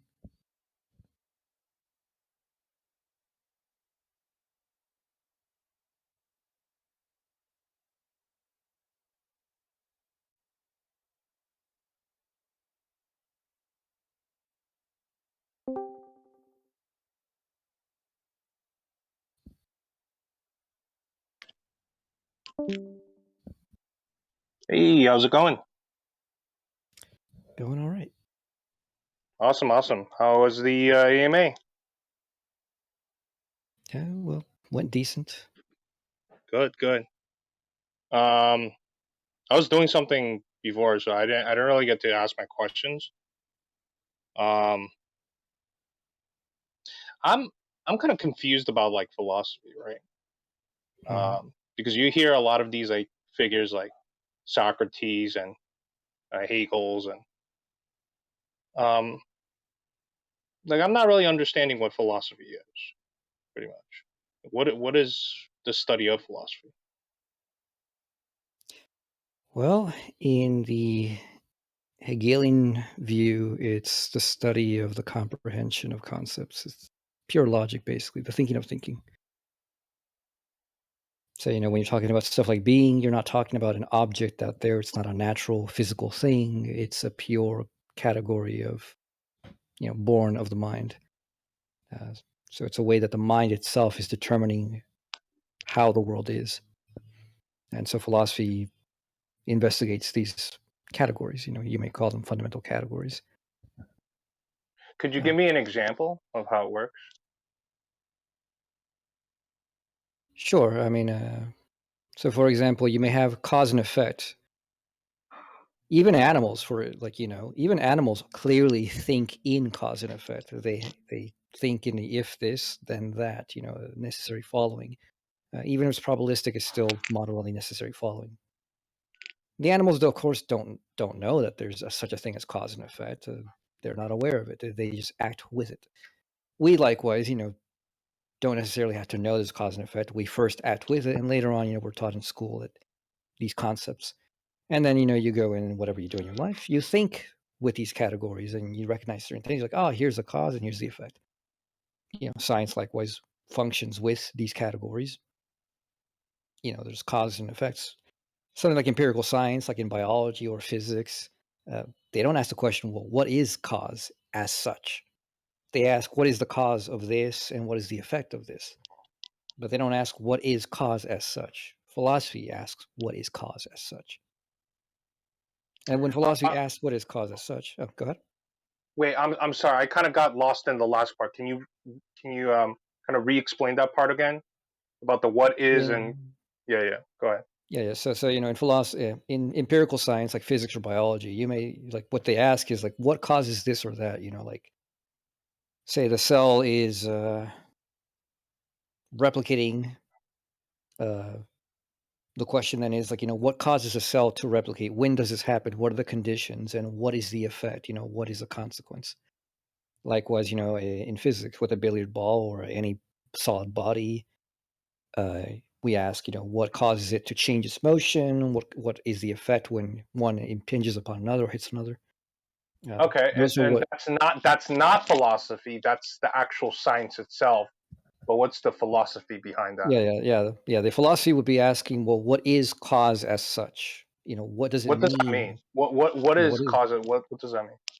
Yeah. So in the case of cause, for example, to put it in the quickest way that Hegel does, a cause would be a condition which leads to or has a consequence in that which is conditioned by a cause, which would be the effect. So first you have the condition, and then you have the conditioned. Cause, effect. Because the condition comes first, the condition comes after. Hegel then asks, okay, so this is what basically means. Okay. Right. And then the way you would go proceed this in Hegelian style is, okay, well, if this is what it means, the condition is that which, provides the basis of the conditioned. Well, if you think about cause, a cause is a cause because it has an effect. So easily, you already understand, well, if there's no cause, there won't be an effect. And, in regular everyday life, that's your experience, first cause and effect, no cause, no effect. But in the philosophical understanding, there's no order of time and there's no physicality that you're appealing to. You're just talking about the meaning of these concepts. What makes a cause, what conditions a cause to be a cause is that it has an effect. But cause is supposed to be that which conditions and not is conditioned. If there is no effect, there is no cause. Because if you say this thing is a cause, but it has no effect, then it's not a cause. Oh, okay. Wait. Okay, I'm getting it. So, going back to the example of the science, like cell replication, the actual science would be studying kind of like the conditions of why the cells replicate, right? Under what conditions? All the empirical sciences, right? Yeah. What philosophy is studying then is actually not the actual empirical science, but rather the underlying infrastructure, the logical framework and infrastructure that's used to explain these sciences. Yes, that's exactly right. Oh. Another way to think of it, this is what I was going to say, is so philosophy studies the underlying intelligibility of everything. So for example, right, let's say there's some rock, and like that rock in space, regardless of if there's anybody around, if that rock in space hits some other rock and that made a thing happen, right? Philosophy would study the underlying intelligibility of how that was able to happen in the first place. Whereas, empirical science would be like, oh, the thing happened. But philosophy would study, okay, what does it even mean to say, okay, well, that happened? What the hell is even going on in the first place? That's the difference.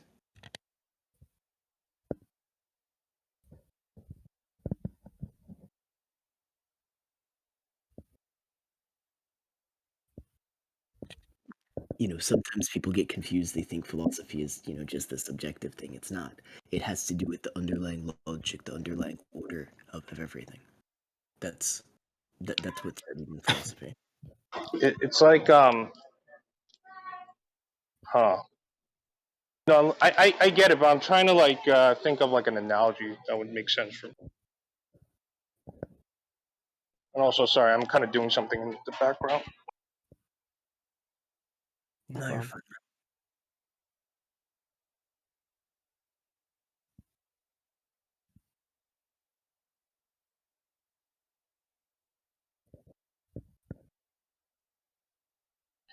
Can I ask? And this is not to be insulting at all. But why do you believe philosophy is important today? Well, you use ideas like cause and effect, identity, gender, rights. All these are philosophical things. Yo, They Zionist don't- Jules. Yo, Zionist Jules. No, dude, no. The guy's speaking. If you have issues, DM me. The guy's trying to explain. Go ahead. I muted him. It's fine. Oh, okay, thank you. Uh, Oh yeah, go ahead. Proceed. what was I? Oh yeah, you use categories like cause and effect, identity, gender, sexuality, rights. These are all actually just categories. Like they're not objects in the world. They're ways in which we think about the world. It is important to. The primary thing of importance is it's important to know that these things that you're using to understand the world, which literally are your frame of view for the world as a whole, actually makes sense. Because if you believe in nonsense, you're going to be doing and engaging nonsense. So if you're a rational person, you want to make sure that you're making good use of your life. Mean that you're actually going to accomplish the things you want to accomplish. If you believe, for example, that God is a bagel, but in reality it's just a bagel, you're going to be doing a lot of stupid shit, and you're going to be wasting a lot of your life. Believing that the bagel demands something of you, and that's going to do something for you. But if you're wrong about that concept, your very life is lost. If you're wrong about things. Wait, I understand that these philosophical concepts are important. Absolutely, it's important to study these because we use it every day. I mean, these are tools that we use to extrapolate information, whether it's from sciences to everyday life.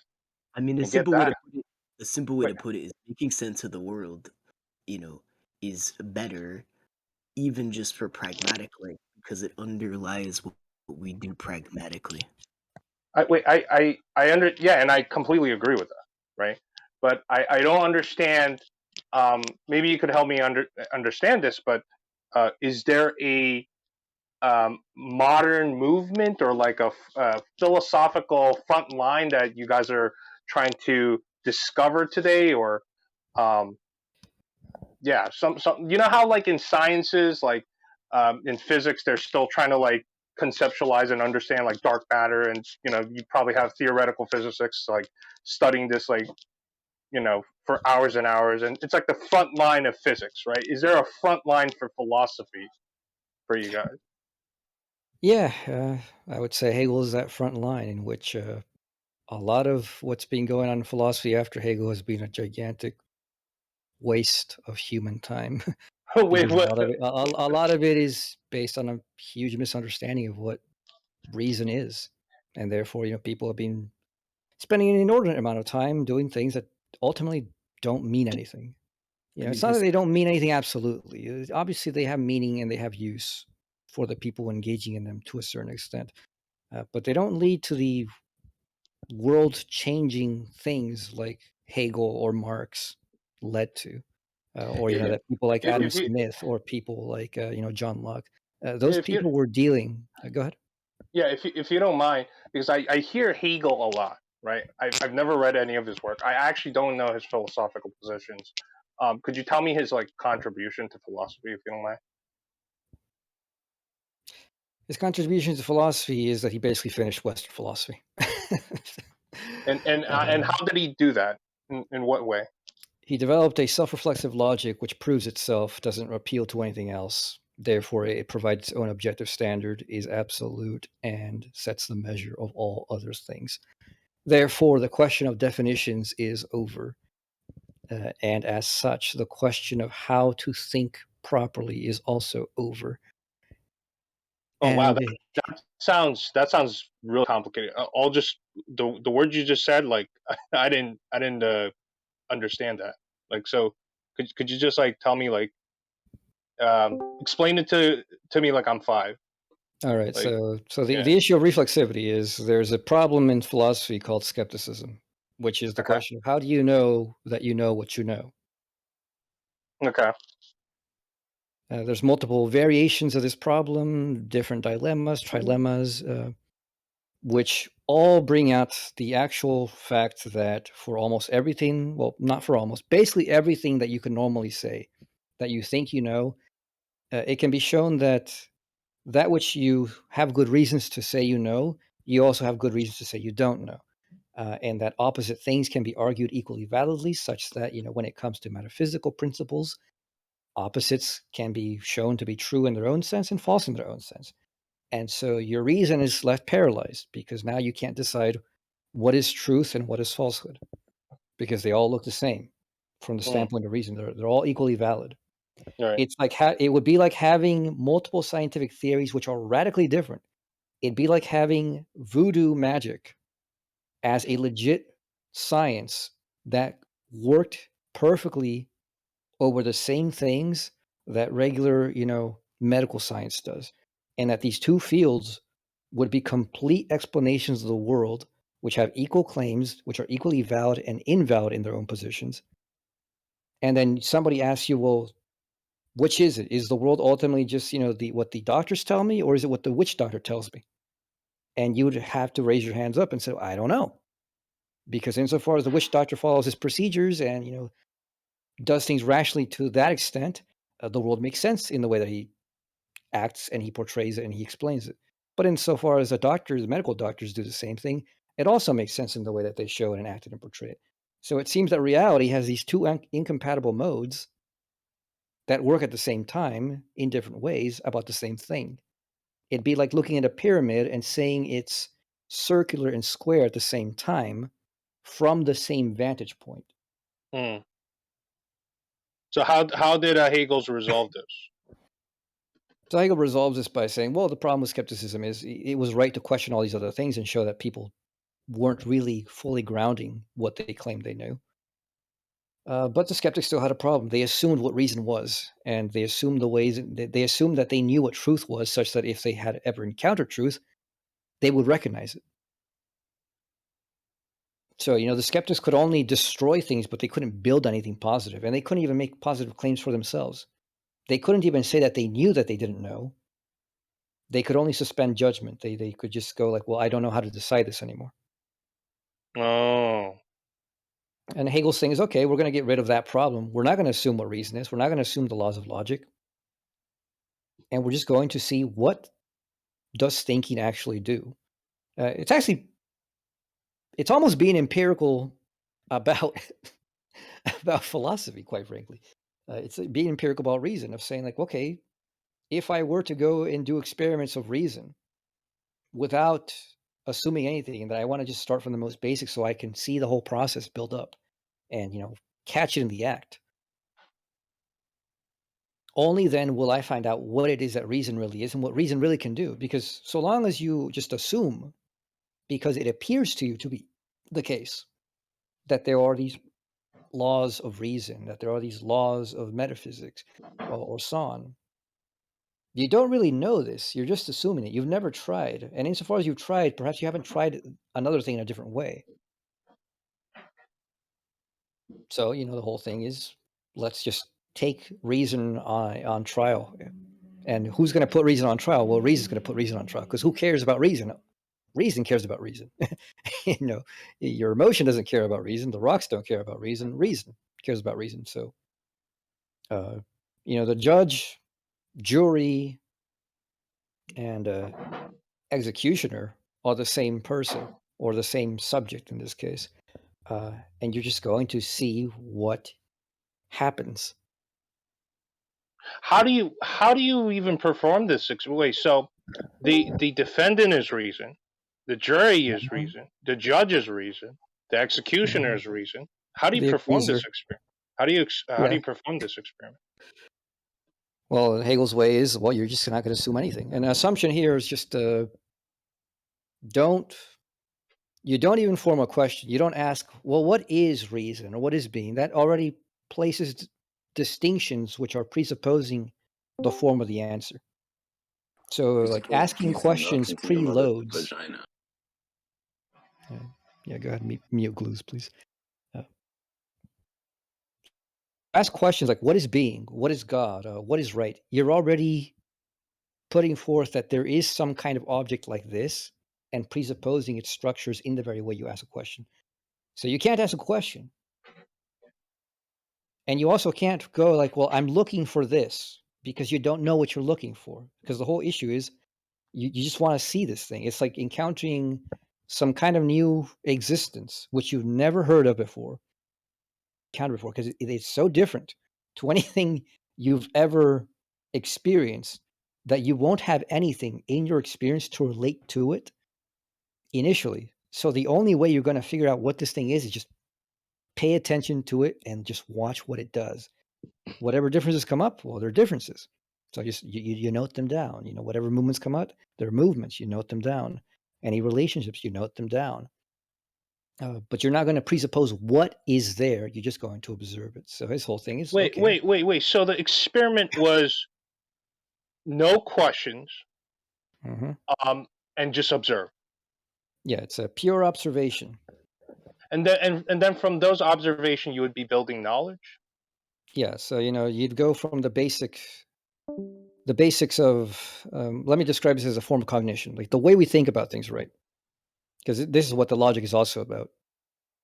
There is an actual process of determination of how we come up with the very ideas of what things are and that things are. So, first, in order to even have a thought about anything, the first thing that thought has to do is it has to be. Be what? Doesn't matter. It just has to be. And being just is the fact that something has presented itself to you immediately. A stimuli.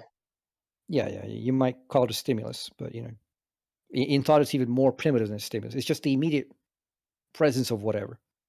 From that, you start making immediate distinctions. You'd imagine that you put yourself in a position of like a child where you don't even have memory at that point. You're going from one stimuli to another. Each stimuli is just a self-identical. It is that stimuli, but you don't relate it to anything else. And then you move, say, from the color red to the color blue. You don't initially, if you don't have memory, you don't relate the color blue for second and the red first. It's red, blue, and whatever, and it just keeps changing. And the only thing that you know in that perspective is the second is not like the first, and the first is not like the second. But what is the first and what is the second, as such, don't really mean anything. Like the only thing they mean is like, well, it is what you don't know yet until you have these further relationships. Right, you're not extrapolating any patterns or assumptions from that. Yeah, You're yeah. just making observations. Okay. Yeah. So you go from that. Then you can move. So supposing with thoughts like, with being or nothing, if you have something that's immediate, something unrelated, thought naturally reaches out to grasp some kind of relationship. You don't have to say, well, I'm going to presuppose this. This is just what you do. This is what children do. You don't have to teach children to think. Children think. That's why they learn things at all. That's why they learn language. That's why they memorize all these things. They naturally do it.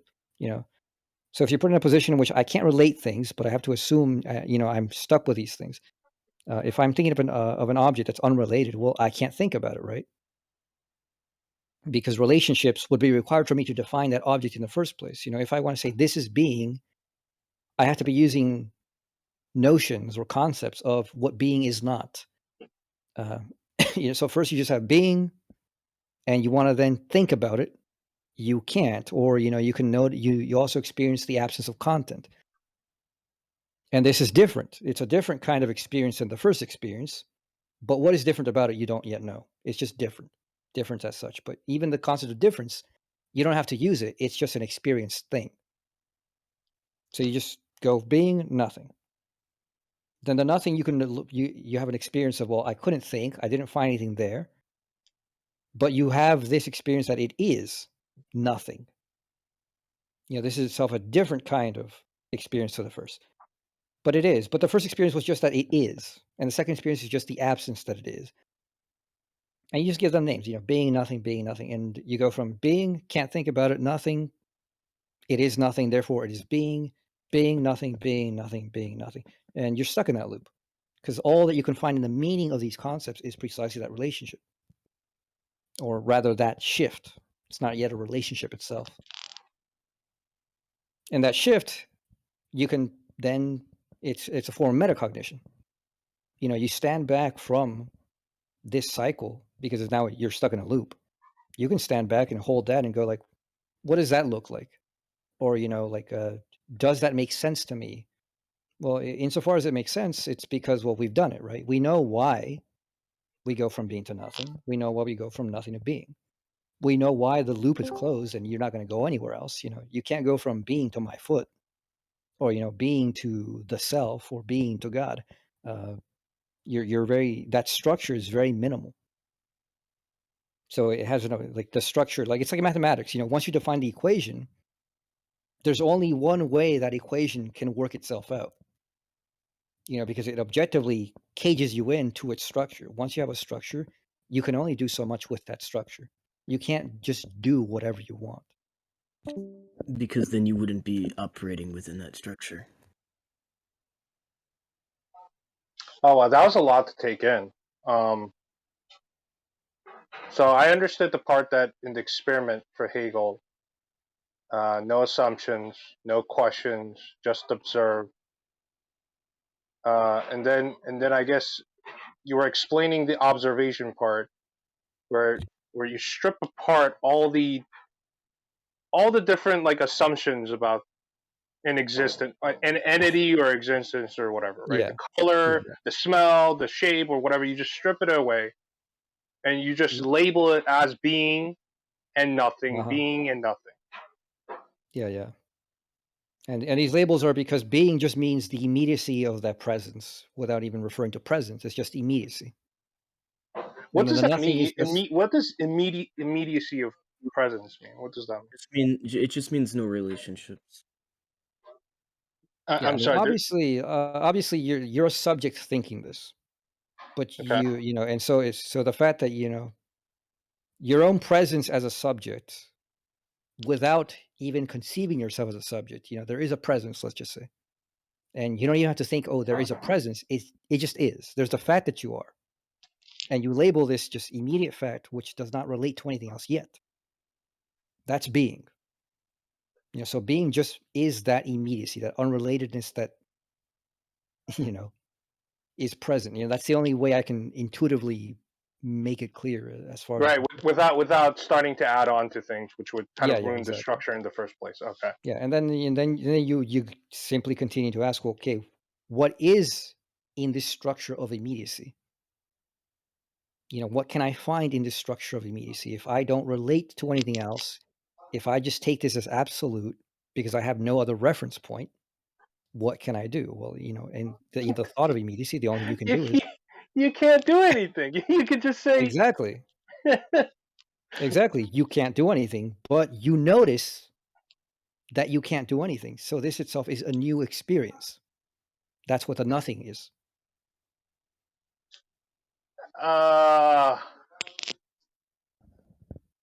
And then from that discovery, this kind of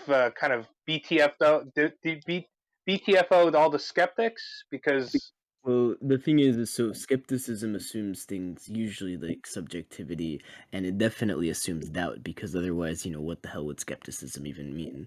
The thing is that if you think in terms of no relationships, you can try as much as you like, but if you truly try to think in terms of no relationships, you actually, in a literal sense, cannot think. And it's not just like you personally, it's that thought in general, right?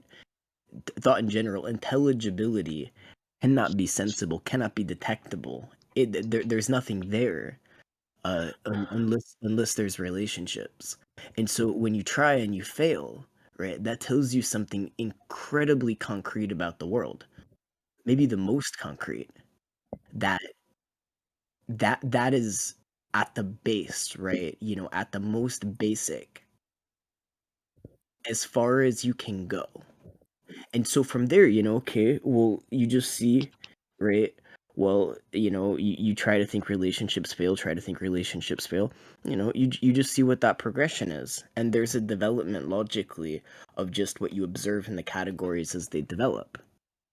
And that's what the system does.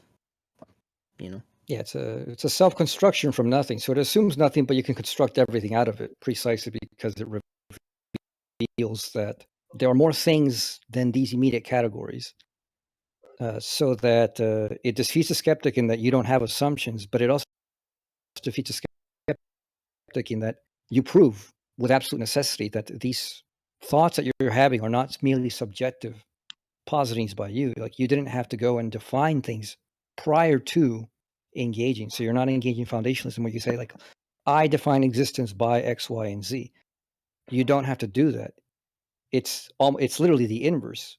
First, there has to happen X, Y, and Z, and then you call it existence because that's just what you call that structure or dynamic.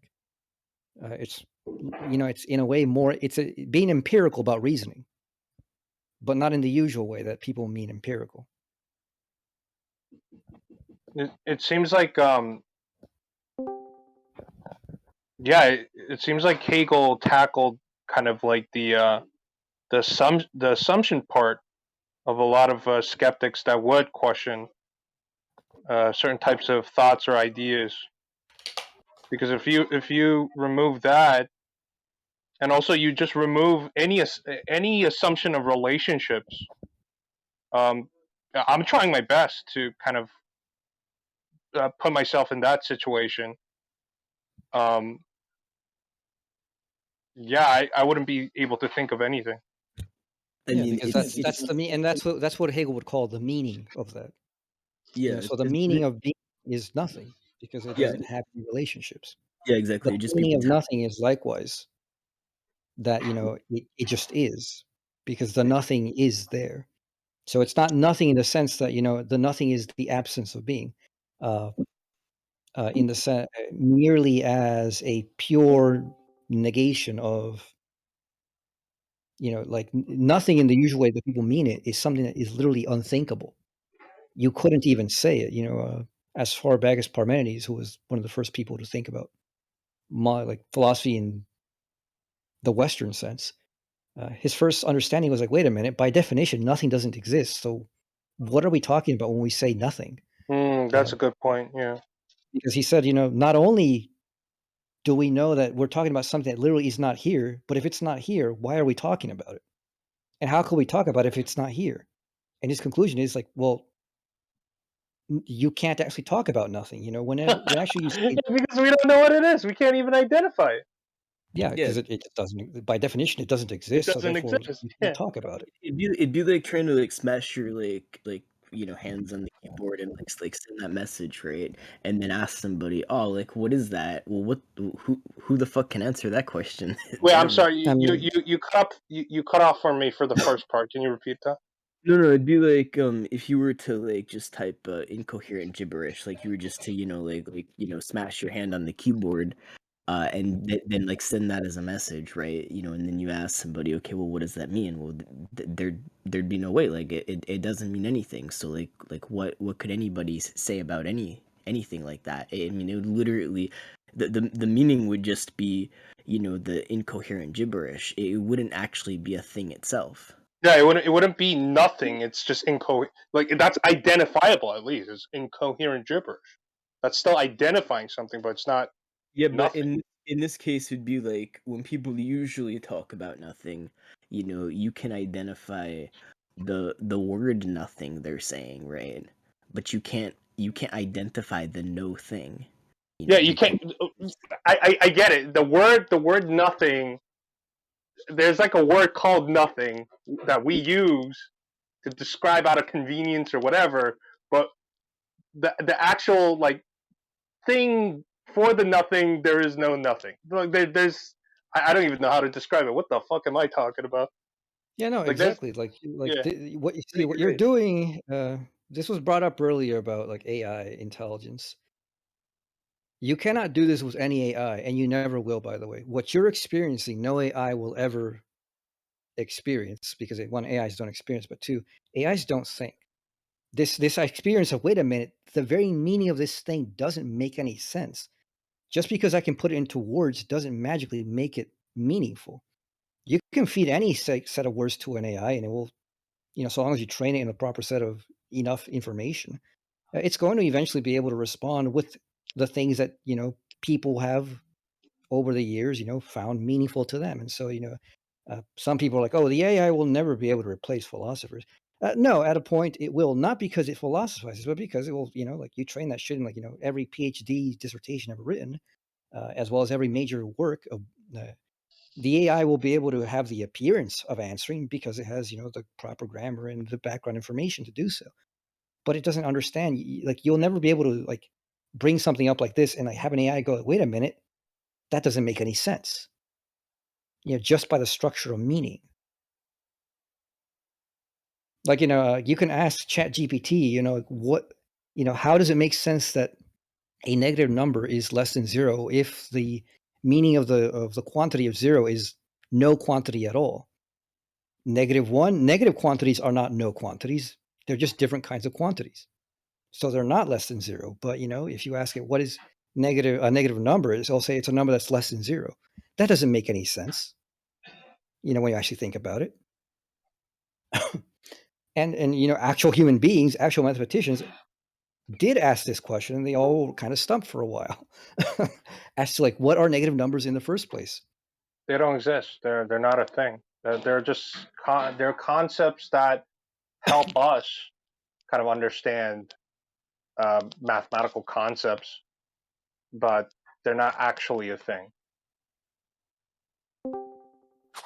It exists in our mind and ideas, but like let's say we got rid of all human beings, like it was nothing to begin with. And I just Sure, I used that mean, word again, nothing. Yeah, sorry. sure, and that's one thing that that's one thing that people came up with as an answer. Some people say like, wait a minute, so these things that we're referring to, they don't actually exist. Somehow they have pragmatic use for us, but they're not real objects, and we can't really be referring to real objects. Parmenides' thing is like Parmenides went all the way. He said like, wait a minute, by definition, nothing doesn't exist, so it's only being exists. But out of all the beings that we see in the world, they're all being. They're all equally being. So really, there's no difference in being. So being is just one giant undifferentiated whatever it is. It's all just being. And insofar as if you tie truth to ontology, to being itself, to be true is to speak being, and to be false is to speak nothing. But nothing doesn't exist, therefore you can't even speak falsely, because in speaking, at least the speech itself is, and therefore it's true. And the rest of it you can ignore because it's just an illusion. I didn't understand that part you just said. That just took me on a wild ride. So if you think that being is the case, is what is, and it's the only thing that is, and nothing is not, so nothing doesn't exist. Okay. The meaning of truth is that which is true is that which is, right? Right. And therefore the opposite of that would be that which is not. But that which is not is nothing, therefore doesn't exist, and therefore doesn't actually mean anything. Right. So falsehoods literally cannot exist. so but clearly people lie or people make mistakes, and so Parmenides' solution to that's like, well, actually, yeah, we can't actually speak falsehood. It's an illusion that we do, because even in when we speak a false statement, Right. we're not actually speaking a falsehood. We're at least speaking, and in speaking, we're being true because our speaking is. But that which we want to refer to as the falsehood doesn't exist because it's not. So falsehood itself doesn't exist. So you can't really tell a lie. This is one of those things in which it's a solution that bites the bullet, towards one direction. Yeah, it seemed because then because I'm thinking okay, if that's the case, then there's no such thing as lies. Then that means everything is truth. But that's obviously not. That doesn't make sense.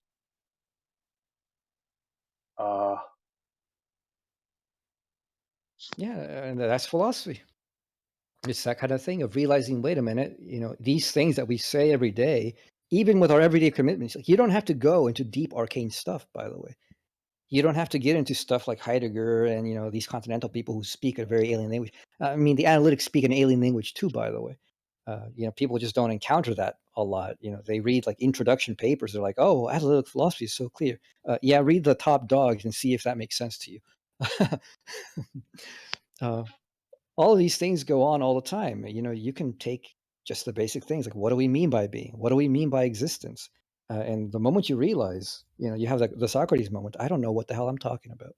Yeah.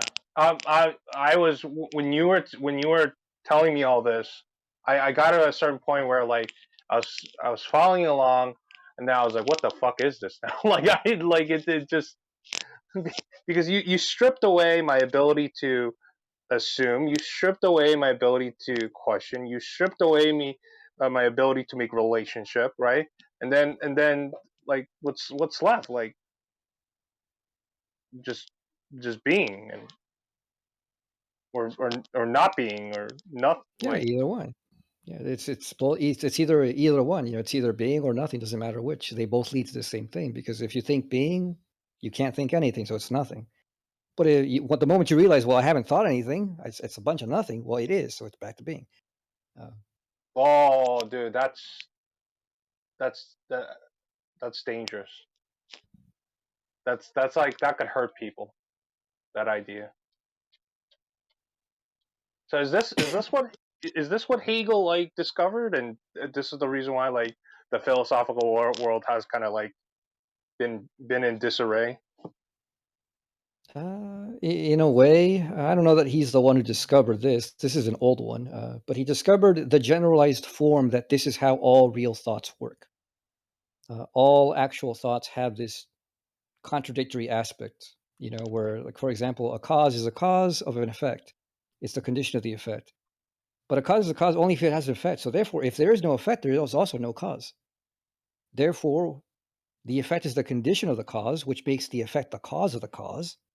It makes the cause the effect of the effect. That's just a bunch of. What the fuck is that, bro? And it's the same thing with essences. You think, okay, essence is the real thing, and appearances are just like the superficial aspects. Okay. But if essences did not appear, Okay. they wouldn't be essences. They just wouldn't exist. But if appearances had no essence, they likewise would not be appearances at all. They would just be the immediate No, being. okay, yeah, all right. Wow. I mean, the thing is that the point is so if you stick to the meaning, what happens is when you actually try to think this, you end up thinking in a circle. But that's not a problem because you don't want to assume that there would be some external reason why it is a problem because you don't want to assume anything. So it just happens to be that the meaning is what it does, and it goes in a circle. And then so you recognize that process, you recognize that circle, and okay, so you get a circle. Then you see where that complete circle leads next. Then you get to another circle. You get into another circle, then you get to another circle, then you get into another circle, and then it For the doesn't end. entire system, Well, no, it actually does end. the beginning. Where actually does it does end? It ends at the circle which is a perfect mirror of itself, such that the same What the thing keeps looping back around. Oh my god. So the end of the logic is the realization that you have a logic of logic, and now you have nowhere else to go, because now, like, the individual thing is the exact same thing as the thing which is observing. So you're observing yourself, checking yourself in the observation, and confirming the observation in checking yourself. So the whole thing is perfectly consistent, even though it has this inversion factor in which you go from, like, identifying with yourself immediately to differentiating yourself from yourself, back to identifying yourself through that difference. And so the whole thing seems incoherent from one side, but it's coherent from another side. And so the thing about this is that It's absolute. It's basically perfectly self-contained. You have the thing which is truth. When you think about truth is not a subjective evaluation of me. The world itself is truth. So when I want to talk about truth, it's not like, do my propositions correspond to the world? If I say it is raining outside, is it true because it is raining outside? Well, no. Insofar as I'm speaking a sentence and I want to, like, match it to reality, the reality is more like those things are just very subjective and contingent. But this is based on the fact that I have a conception of what it is to rain. And it's true that it rains insofar as what is happening in the world conforms to what I know rain to be as a concept. And here's the thing, right? If someone wants to be like, oh, well, that's wrong, whatever, right? Well, I mean, you can just fucking ask them, okay, well, what has more explanatory power? The whole point of this is that it's a science of discovering the meanings of relationships in general, right? And so if someone wants to be like, oh, that's wrong, okay, well, what could they do that's better? Because anything that they'd suggest would be some type of relationship.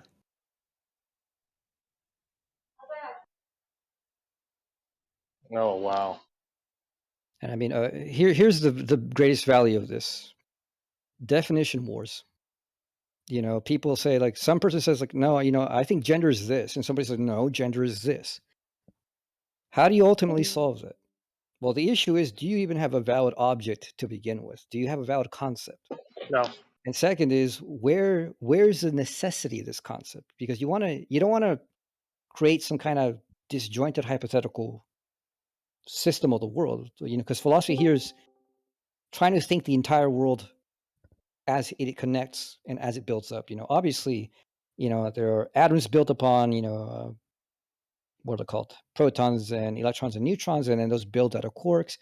It's all constructed, then elements built out of atoms, then minerals built out of those, and then life and all these other things, chemicals, etc. All those things is the hierarchy of building upon building upon building.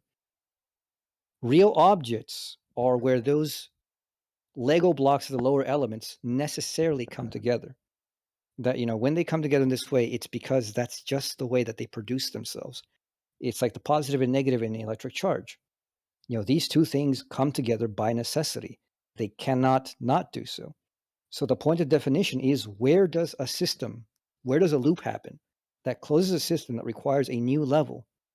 That where that if you're going to name it this thing, whatever you name it, that definition is secured because you know exactly what has led from the very bottom of metaphysics up to the very real experienced world that you're in.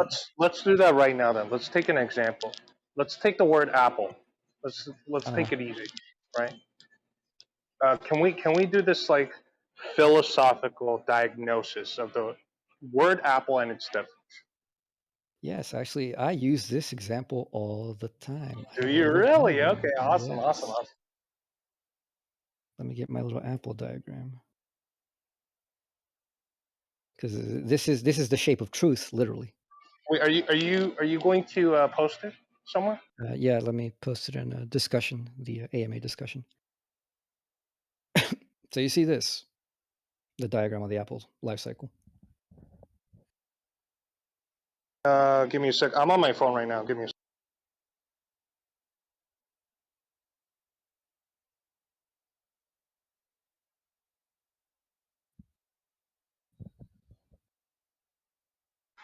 Okay, I'm seeing it. All right. So depending on how there's different ways you might want to ask. The usual person thinks that you're going to find out like what is the apple by dissecting the apple and looking at it has flesh, it has seeds, and it's made of such and such chemicals and compounds. That might be good for the abstraction of what do I if you have a question about its chemicals. But if you want to ask what is the apple as an apple, you have to deal with it at the level of an apple, not at the level of chemicals, not at the level of atoms. An apple is an organic being that is living entity. So you have to you have to treat it at that level. So, insofar as an apple is an apple, what does that mean? Well, an apple is a fruit. Like in the first thing, it's like it has flesh, all these other things, those don't matter too much. But the main thing is it's a producer, it's where the seeds are housed. Whether the fruit falls on the floor and rots and it's consumed by the seeds for energy to germinate, or whether it's eaten by other animals and pooped out later somewhere else, and that provides the conditions for the seed to grow. It doesn't matter. The apple is that which is the fruit that bears the seeds. So that's the function of the apple in the life cycle. And then what's the function of the seeds? Well, the seeds, given the right conditions, are that which is going to germinate into a tree. So, it has to germinate, sprout, seedling, grows into a tree. At a certain point, the tree is mature. The function of the tree is, if it is a tree, it has to flower. That is what it is to be an apple tree. And in that flower, it's going to be pollinated, all sorts of things. And that pollination then leads, obviously, to the germination of fruits. And then the fruits then produce, are the ones that carry the seeds, and then the seeds produce the tree. You have an entire cycle that's absolutely self-producing. Hey, everybody. Did I miss the AMA? Yeah. Yeah. Well, no, but he's still here. He's still like having. I'm trying to like have a conversation. But Yeah. Okay. So that cycle that you just showed me. Yeah. This would be the Right. objective truth of what an apple is. Right. If you ask what is an apple as an apple, not an apple as a chemical thing, not an apple as a physical thing, but just an apple as a living thing, which it is.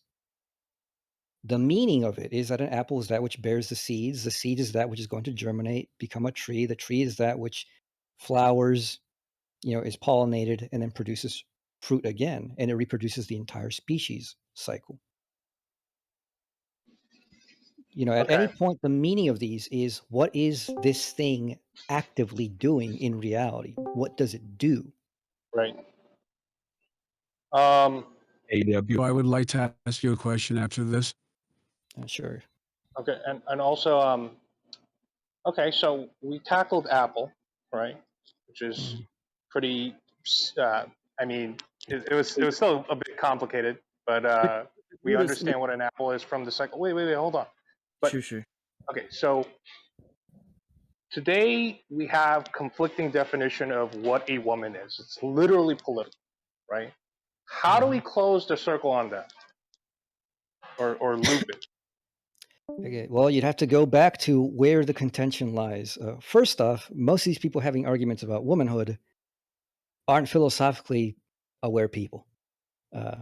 even the philosophically aware people are people who are just looking at things, and they're looking at one part. They're like, okay, look, obviously we have a notion of womanhood from our general culture. So they're going through our general culture and saying, well, if we look back at history, either they look at the etymology of the word, or they look at the ways in which the word is being used, and they say, well, look, 500 years ago, woman was used to designate this. And they said, and 1,000 years ago, one was used to designate this. And in the Chinese culture, woman is used to designate this. And therefore they point out, look, it's actually not consistent, all these things. It's culturally made up and blah, blah, blah. That's one thing. But that's this person just arbitrarily deciding that that what they think is important to this concept. They're not showing any necessity to this concept. So it's just, their definition is as good as anybody else's, who just decides like, well, I think a woman is this, which is exactly what happens right now. Nobody has any good basis for what a woman is, because nobody's ever thought about this philosophically in a rigorous way such that you can actually certify this concept is even a real concept to begin with. But if you wanted to All right, settle so this, I have all a you would have to question for do... you, AW. Hold on. I'm not done answering. Sorry. So if you wanted to answer this question about womanhood, you'd have to go back to where you think, insofar as we use the language of, calling someone a woman, you have to construct your system and layer by layer. And at a point, you get to a point that, you get to a layer and you say, such a structure, say, for example, the sexes, the female. Be right This back. structure is exactly where, when we talk about women, this is sort of what we're talking about.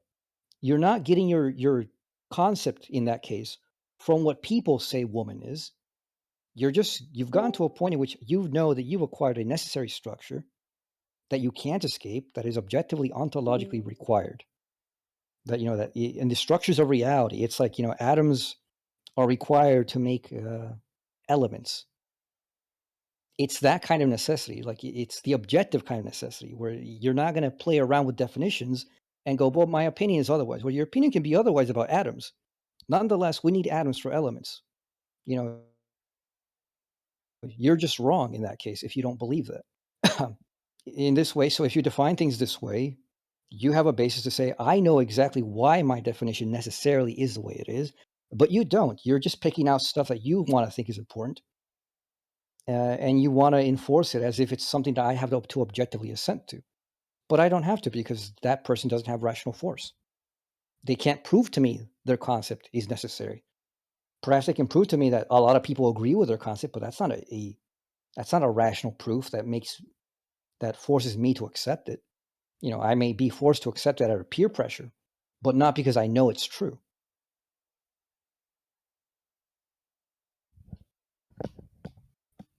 And gender works like that today a lot, in which it's feeling based, it's perspective based. Even the scientists aren't being objective about it. Let's be honest on this. A lot of definitions being used are arbitrary. Suddenly, when it's convenient, a woman is, the XX chromosome. When it's not convenient, well, then, the woman is something else. It's, you go from like just thinking, okay, well, the important thing is the genetics. And then somebody goes like, well, but there's this problem with genetics. Okay, well, the important thing is the behavior. And somebody says, well, no, the important thing is like the way you dress. No. And then somebody's like, well, the important thing is that you have a womb and you can reproduce. Well, what about it? Women that aren't? Hello, can you hear me? Yeah. Hold on, I'm not done answering. You can ask your question. That was really nice to hear. Thank you. All right, so AW, I have a question for you. Okay, sure. All right, so AW, what is your opinion on John Money and Alfred Kinsey?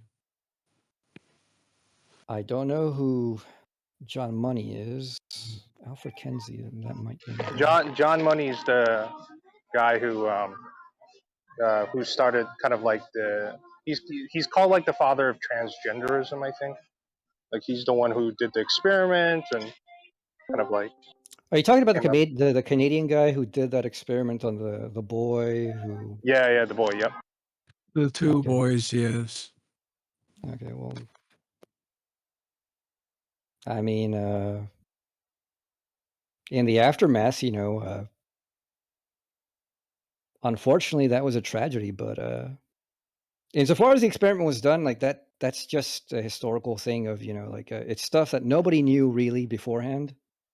You're going to have these tragedies just as So a what matter you're of finding saying out is John Money is but just a phony. what I do, no, I'm not saying he's just a phony. I'm saying that this experiment, whoever would have done it, they wouldn't have known what were the real consequences. We still don't know what the real consequences are. We'll find out in about probably 20 years what the real consequences of this whole, hormone therapies and all these other things and how that affects children. We'll find out in about 20 years, probably, for definite. And after that, we'll finally have the judgment on the physical facts of that. If I remember Highness, can we correctly, get John a room Money. called the Hidden Sand Village? right. Hold on, let me finish. So, if I remember correctly, John Money, however, did fake his research later on, where he knew stuff was going wrong already, and he fudged it. Insofar as that, I mean, the guy's a piece of shit. As far as Kinsey goes, I don't know anything about him. But by the way, I think there's a guy named Interesting. yeah.